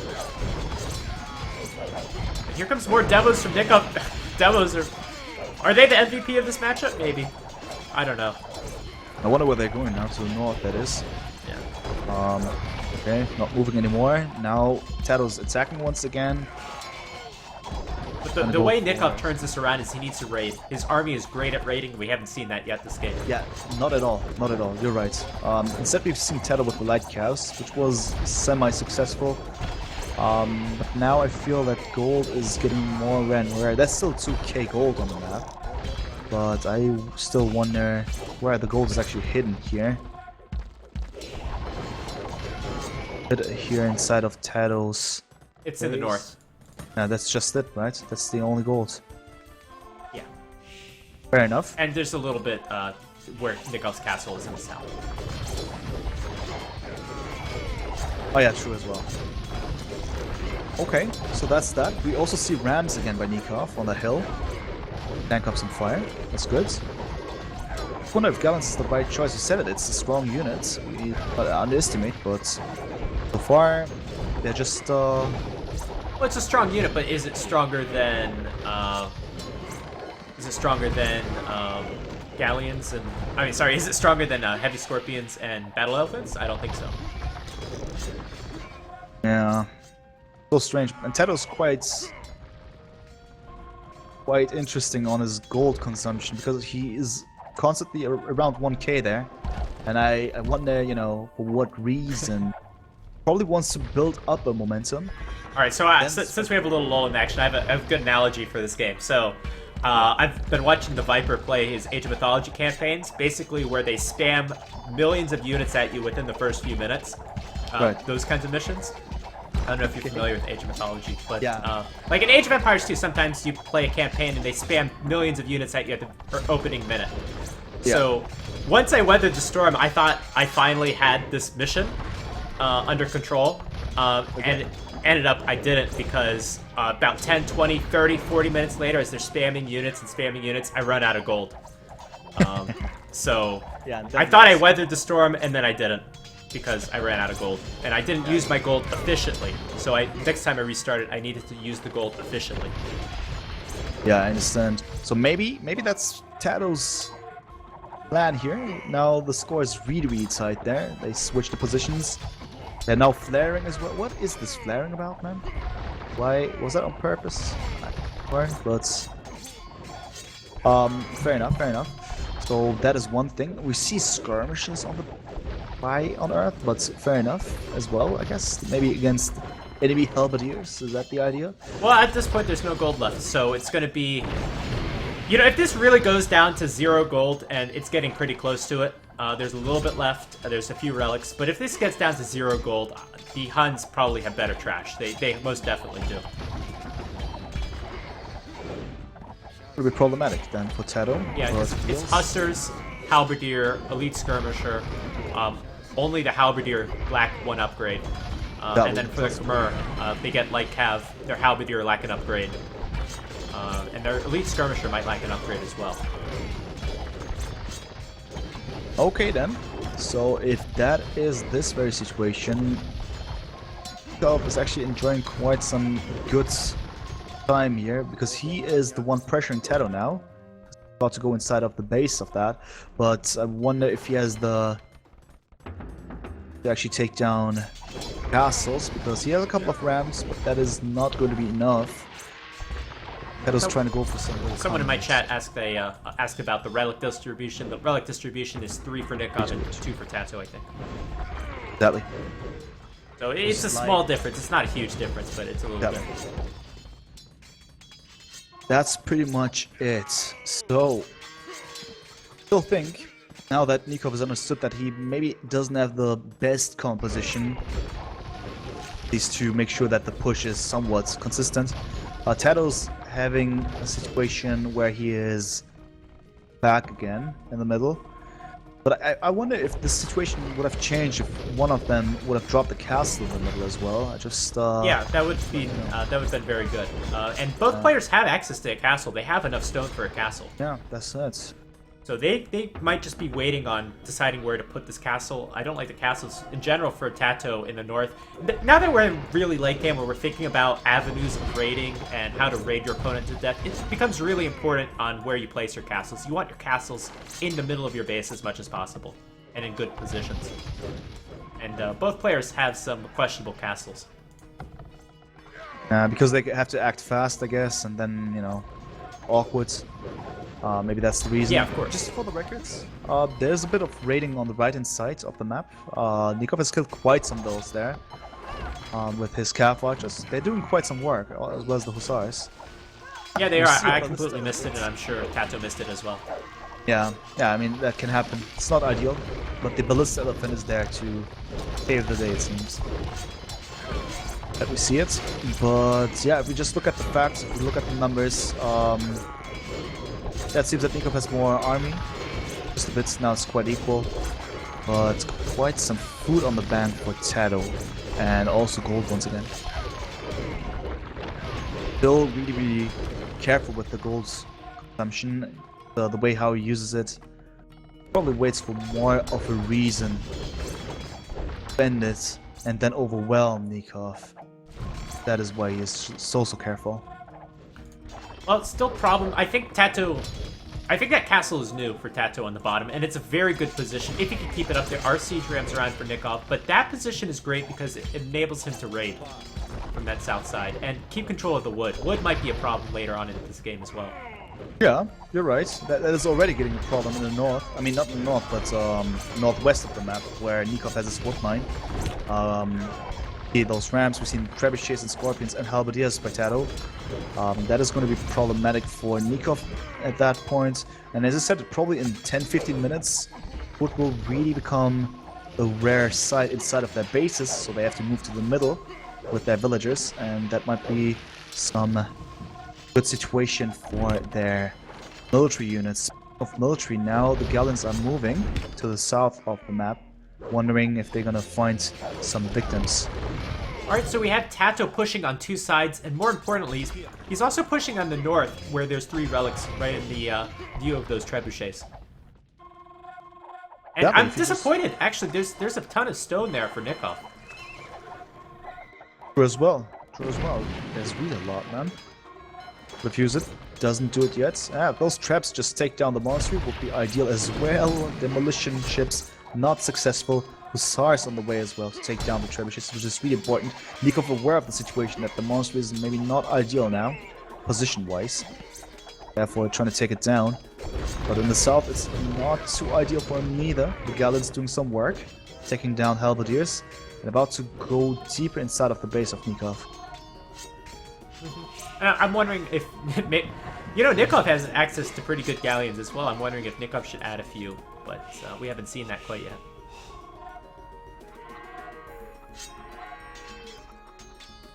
Well, that's the situation we're in. TaToH once again a somewhat good moments here where he can maybe build up enough pressure, deal enough damage that he could maybe decide the game.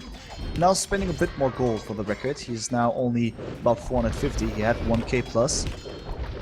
And he's now spending it once again because he feels that there is a situation, there is a use for more galleons and trebuchets for him to take down enemy castles and attack the vulnerable villagers. That is the big idea, I guess. But Nicov also prepared with his own heavy demolition ships. He might go in for some explosions. Nicov this whole game has stayed pretty much below 100 villagers. TaToH's gone up to 110, 120. I think that's starting to really show itself now as TaToH has a ton of resources in the bank, but also is at 200 population. Nicov has been stuck around 150. And if he's still stuck at 150 when he's getting raided like this, it might be a good game. Yeah, that's it. He's being raided. At least Nicov is raiding as well now, but the... Not really, though. Just a little. There we go, GG. That's taking care of that, and it's over. So interesting. Game almost had a comeback. Almost had one. Yeah, I was going to say, almost had a comeback here, because it seemed as if TaToH was about to crumble there, all of a sudden, losing his momentum, and Nicov successfully pushing back. That was a good job from him. But still, TaToH then actually, as you said it, with your analogy there, maybe just waiting for the right That was a terrible analogy. I just wanted to give a shout out to I just was Age of Mythology. That's all. Yeah, fair enough. But still, I liked it. And in this case, TaToH actually waiting for the right moment and then striking back. And as we see, was enough, meaning that the score now 3-2. And it is actually a match point game, the next one for TaToH, right? Yes, it will be. Nice map, just for everyone to know the surrounding here with the beach, dividing the upper water and the lower water, so to speak, is actually passable for ships. So there's actually some shallow as well, that's beach. They can actually travel over the sand. So bug in my capture age, I can't really use it. Oh, you're not in yet?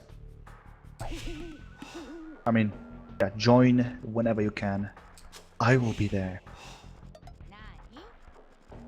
But yeah, that's the very situation we're in, and both players can actually go for some fast castle if they wanted to, because yeah, you have this interesting design where you can wall yourself up, but in most of the cases we see the players actually going for actually they choose Mongols.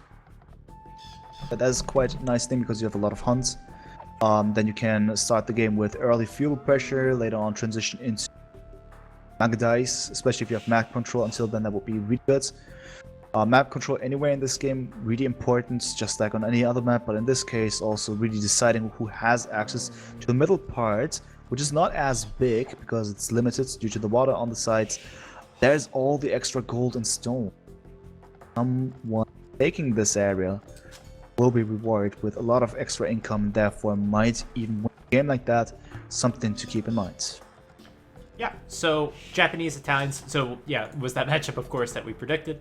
And so Doc going up in the north for TaToH. Looks like Nicov will also go for a northern Doc if that villager building a house is any indication, which means that both players will be on the same northern side. Again, really going to depend on scouting to see how good the Italians' rush will be. And the Japanese, of course, have to play defensive. Yeah, you're right. I mean, that's going to be quite interesting to see. Nicov at this point is just pushing the deer here. I mean, it's actually quite good as the deer spawns extremely close to the TC, so why not, right? So yeah, but then I want to see the scout actually doing some work, as in going to the front, because he's going to need that. Otherwise, why did you choose Italians, right? Yeah, and Nicov, the key here is he doesn't need to lure all the deer, he just needs to lure enough to go to the feudal age, and then after that needs to go scout out his opponent. Yeah.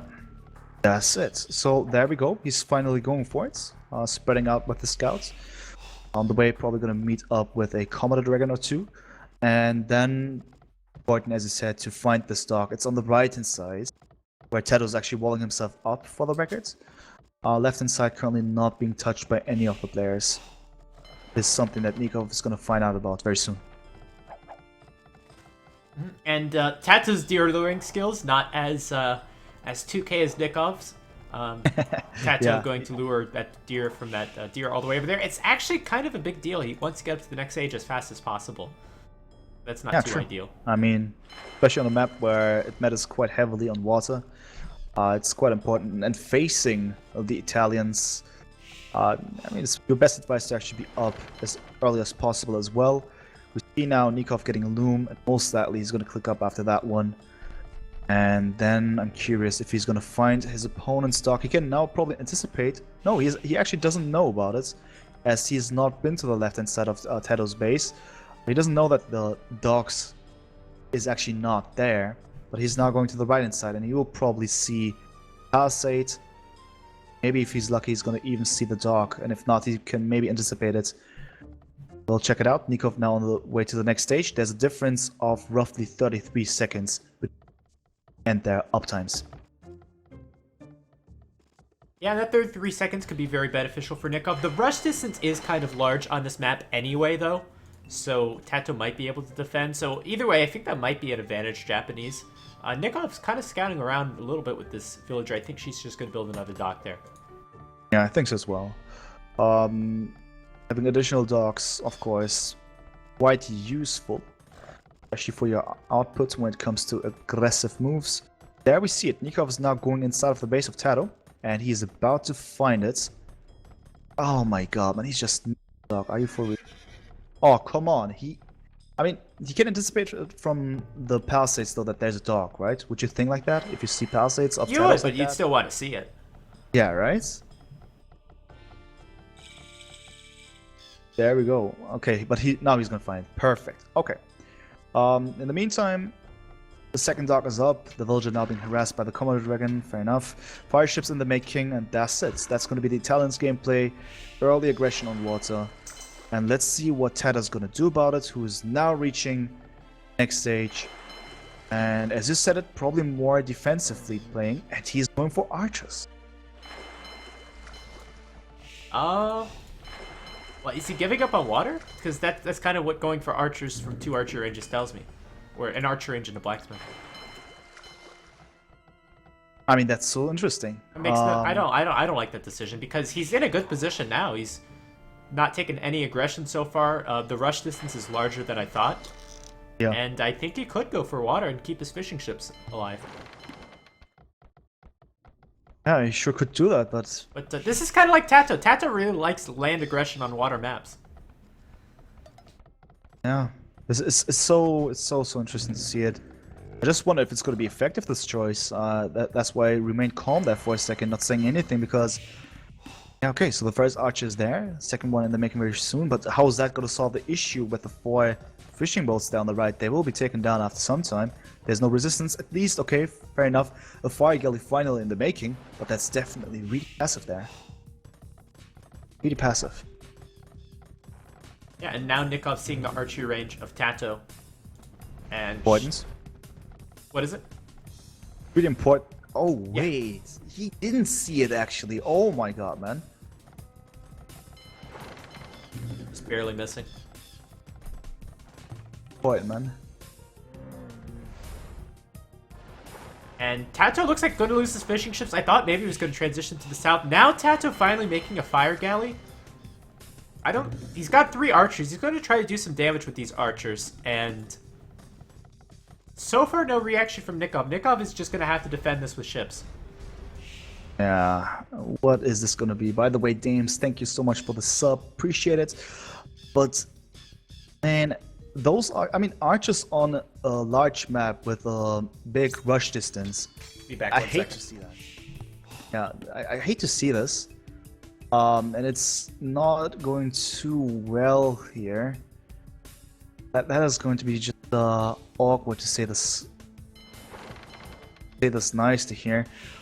What is this with the watchtower? Still not being made, interestingly. And finally, the army is moving towards Nikov's base, but without being spotted, interestingly. So let's check this one out. But here comes those archers. Going to go straight for the gold. That's a great place to attack.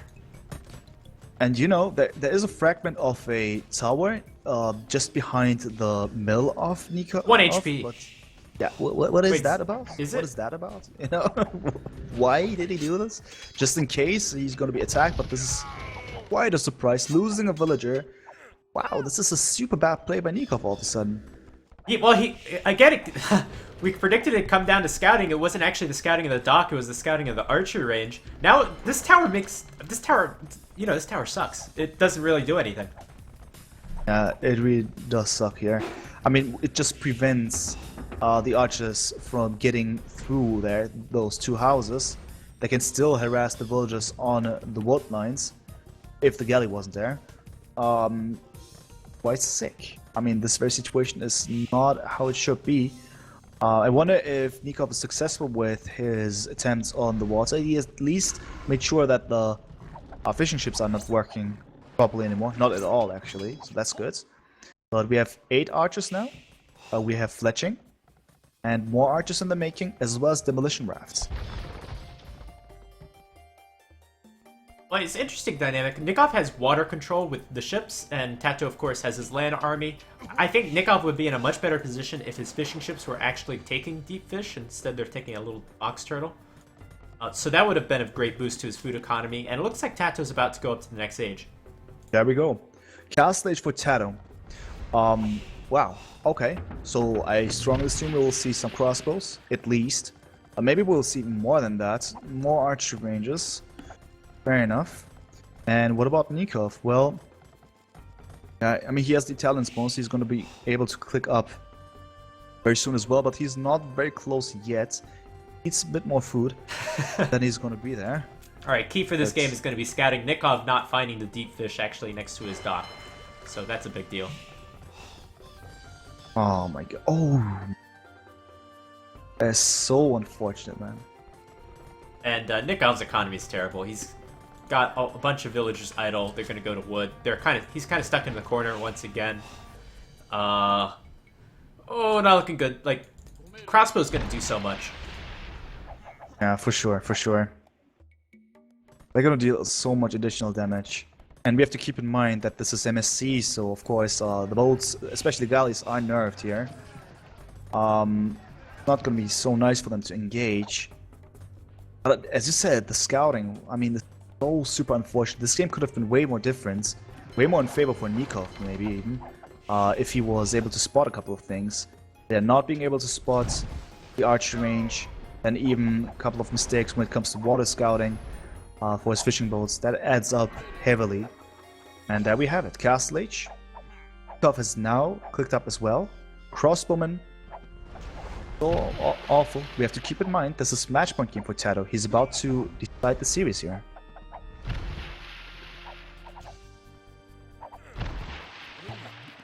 Yeah, the Navy's also not the archers super go to successful. town on the demos. I tuned out for a second. Yeah. All good, all good. Crossbowman now, Botkin arrow very soon. Yeah, what now, man? Stone walls for Nicov. Once again, just stuck inside of his own base. No real map control, but nice explosion by Demolition Raft. Quite some low HP crossbows, and 4 crossbows went down. Important. I honestly, I went to look at the stone walls because I didn't think the demo would hit because it almost never does. But, yeah, that was a bad decision. It did. Yeah, I mean, yeah, happens. But fair enough. Still problematic. What is this next tower by Nicov, by the way, next to the golds? Do you like the position of that? I don't know. I don't think so. I mean, it protects right inside even further on, but I don't know, man. That is not good. Not good. Alright, so at least... So, things going for Nicov. Well, he's got 3 docks. He has a few galleys. That can be very strong.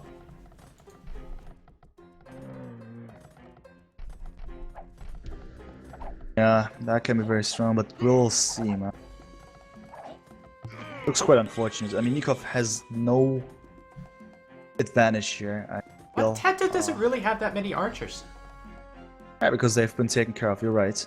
Currently we're talking about 12 military though. 11 crossbows. But of course you need more than that. War Galley in the making for Nicov. He maybe is going to have his chance to strike back. I mean, at this point, TaToH's even forced to go home. But he has a fire ship ready. Let's see if he's gonna offer even more than that. Next engagement now, happening in the middle of the map. What is Nicov doing? He just ran in. Took a bunch of shots. Awkward. Very awkward. I think Nicov might have to use the patrol a little bit more often. I think it was one of these games that Nicov ran in with his galleys and didn't patrol. In the previous set. Highly unfortunate. Really. I mean, even to the south of Nikov's base, by the way, the crossbowman probably even killed 2 or 3 villagers. I mean, thick that he's given those chances like that. TaToH is quite destructive there with a little force. Quite strong moves here, but also unfortunate way of dealing with it by Nicov. But maybe now he will have the chance because he has nice army numbers now also, Nicov, at least on water. He's going to be able to deal with the crossbowman with him. And look at Nicov, he's going out for a town center there. He needs some new wood, but there's a demo waiting for him right now. Oh, this could be bad. He's gonna go back. Yeah, Nicov is retreating now. Not really sure what he's gonna do with that. Looks awkward. Nicov is trying to look for that situation where he can strike. There we go.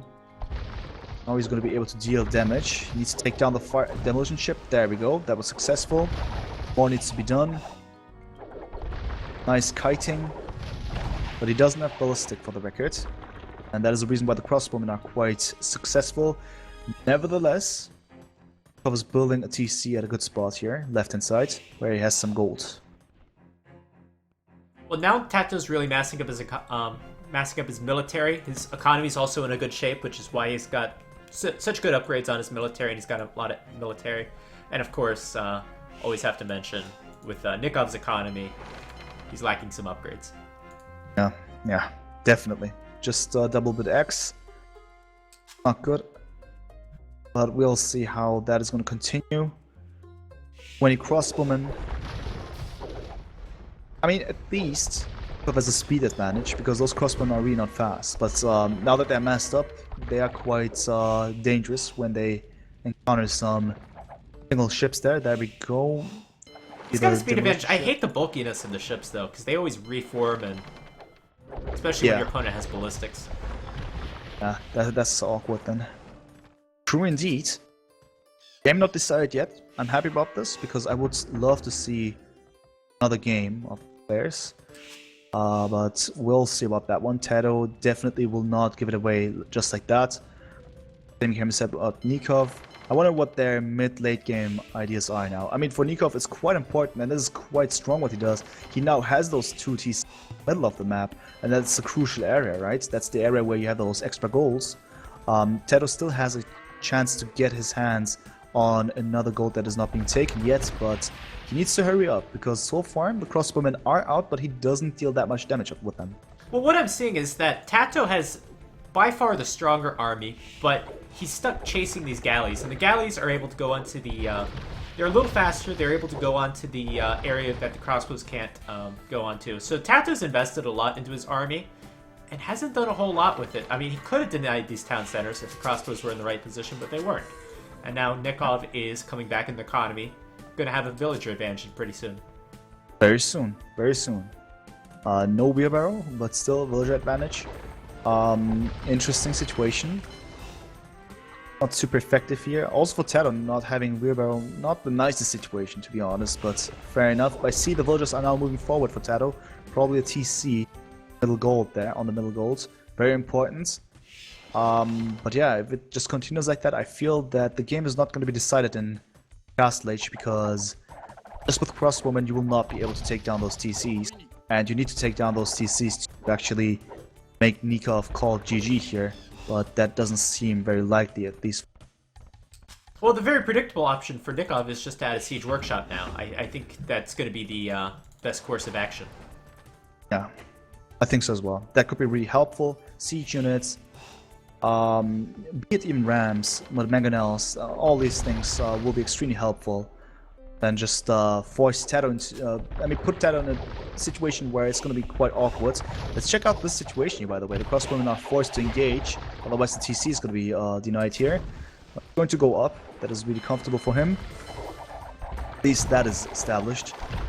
Not the best TC position, to be honest, so when it comes to the safety and usefulness of the gold down the right hand side, but he's more concerned about the wood for now. Fair enough. But still Nicov with the map advantage. I think that the galleys can be more akin to kind of cavalry archers in the situation. They're just going all over the place, and crossbows, of course, have to stay massed up, even though they're much stronger. But Nicov, just with his mobility, is able to make TaToH react a lot more. And that's how it's supposed to be, right? If you just are in a position where you make your opponent react, that's of course way more convenient. That means that you're doing some things right here. But there we go. Siege workshop now. Mangonel gonna pressure this TC. And I think with the Mangonel, I think it makes it a lot easier for the war galleys to engage the crossbows head on. Sure, because the Mangonel will be there and potentially deal some heavy damage. But of course TaToH aware of the situation.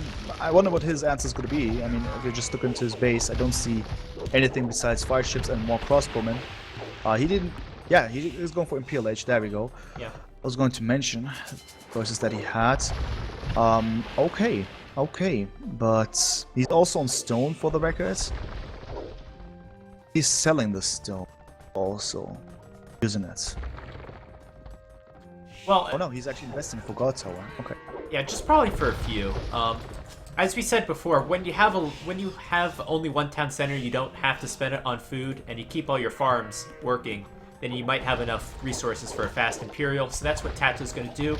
It's going to make his army a lot stronger once he gets Bracer and Arbalest, but we still have that mobility problem. Yeah, that's true indeed. So I wonder if this Imperial Age is going to be helpful for TaToH. He at least has guard towers now, but not entirely sure if that is going to be the game changer. The TC is down. That's really not so good for the Spanish player here. Well, sticks now for Nicov. By the way, just I love mentioning it again. The economy upgrades, especially for Nicov. Pain at this point. We need a drinking game every time that Nicov doesn't get one of these upgrades by the recommended time. Have a drink. But then it would be an accidental drunk stream, I guess. Drunk co-stream here because. Definitely not for us. For viewers, I suppose. Definitely. Oh, yeah, it would get us banned, but. Exactly.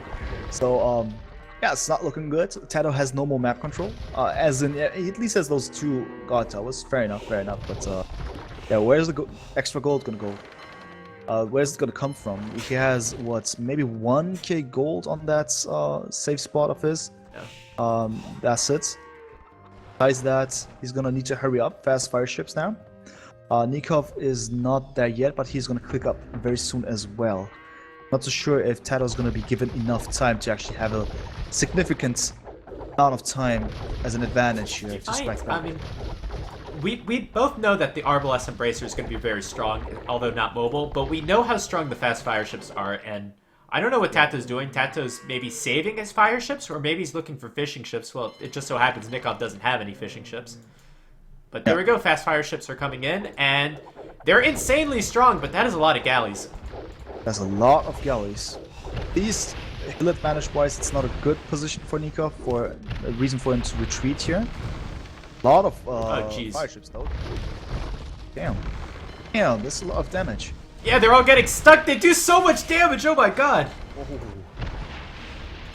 Wow. All of a sudden, not many bolts. And the Arbalest are there. Oh wow. Nice. Perfect. Oh man. Perfect engagement.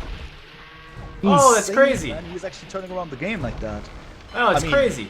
We're not there yet, but he needs to take down those TCs. But now he is given the momentum. He can now march forward. He can, but we have a guard tower up. I mean, Nicov now has the economy advantage. It's flipped over. And Nicov will be able to afford some upgrades as soon as he gets in the Imperial Age. Yeah, true. So, what is the next step? I mean, TaToH now needs some kind of additional component to his army to take down those TCs, actually. Or he just utilizes his fire ships. Let's see how much damage they deal. They do insane damage! What the heck? Oh my god, man. Since when did they do so much damage? So, attacking the TC. Now, all of them are attacking. Oh my god, man, he's melting it, man. I don't remember fast fire ships doing that much damage. Or maybe I just never seen this. Obsidian arrows, man. That's that's pretty much it. The TC is gonna go down. He doesn't need any component anymore. He's going for cap ram, fair enough. Oh my god, man, a lot of villas are dying. For Nicov, where is the economy advantage all of a sudden? We just have a 15 villager lead, fair enough. Well, it's still there. Yeah, still there. Galleon now for Nicov, for the record. Alright, and I'd be right this time to say Italians don't get heavy demo, so we won't be seeing heavy demo. Yeah. Exactly, so that's that. Also for the record, TaToH has officially claimed the one additional gold yet in the middle of the map with the CC, that's good. More needs to be done. I see a lot of demolition ships for Nicov. So these Arbalists best advised to get some fast kills. Oh, is one gonna make it? Just one. I mean, at least. Well, is it enough for the cleanup? I don't think it is. I mean, they have this hill advantage, significant advantage now. They will take down the Galleons most likely. It seems like that. And that's enough time, because with this very move, Nicov is focused on the left-hand side. Therefore, TaToH is going to be able to take the right-hand side, as we can see with the remaining Navy force that he has. That is really not ideal for the Argentinian player at this point. Oh, look at this TaToH with a ram push on the left. Yeah. I think that's going to be it. I wasn't expecting a ram push, and neither was Nicov. I mean, the score tells us a different story here if we look at the economy, but it is GG regardless. Wow. Man, just this game turned around with one big fight and really good army positioning. That was a really sick game by TaToH. Of course, I wonder how much luck part of this very key moment where he was able to go for Imperial Age, fast fire ships, and then the Arbalists catching the fleeing victims. And I think we could say, I'm pretty safe to say that I think TaToH had the better Civ draft. What do you think? Yeah, I think so as well. Yeah. I mean, never used the Persians, but... Yeah. But overall, it seemed like just a little bit of an advantage where it needed to be. I would agree with that one, so... Big game by TaToH. There's nothing else I can say. I mean, both played really strong here. There were good games here in the whole series. The first two games were insane, right? Really quick games, really cold-hearted gameplay, fast execution. A lot of fun to see it happening. But in the end, it seemed that TaToH was more determined and stronger Civ draft. He had some very calculated ideas in his mind. Crucial games. Therefore, successfully made it, survived the quarterfinals, and he's going to move to the semifinals.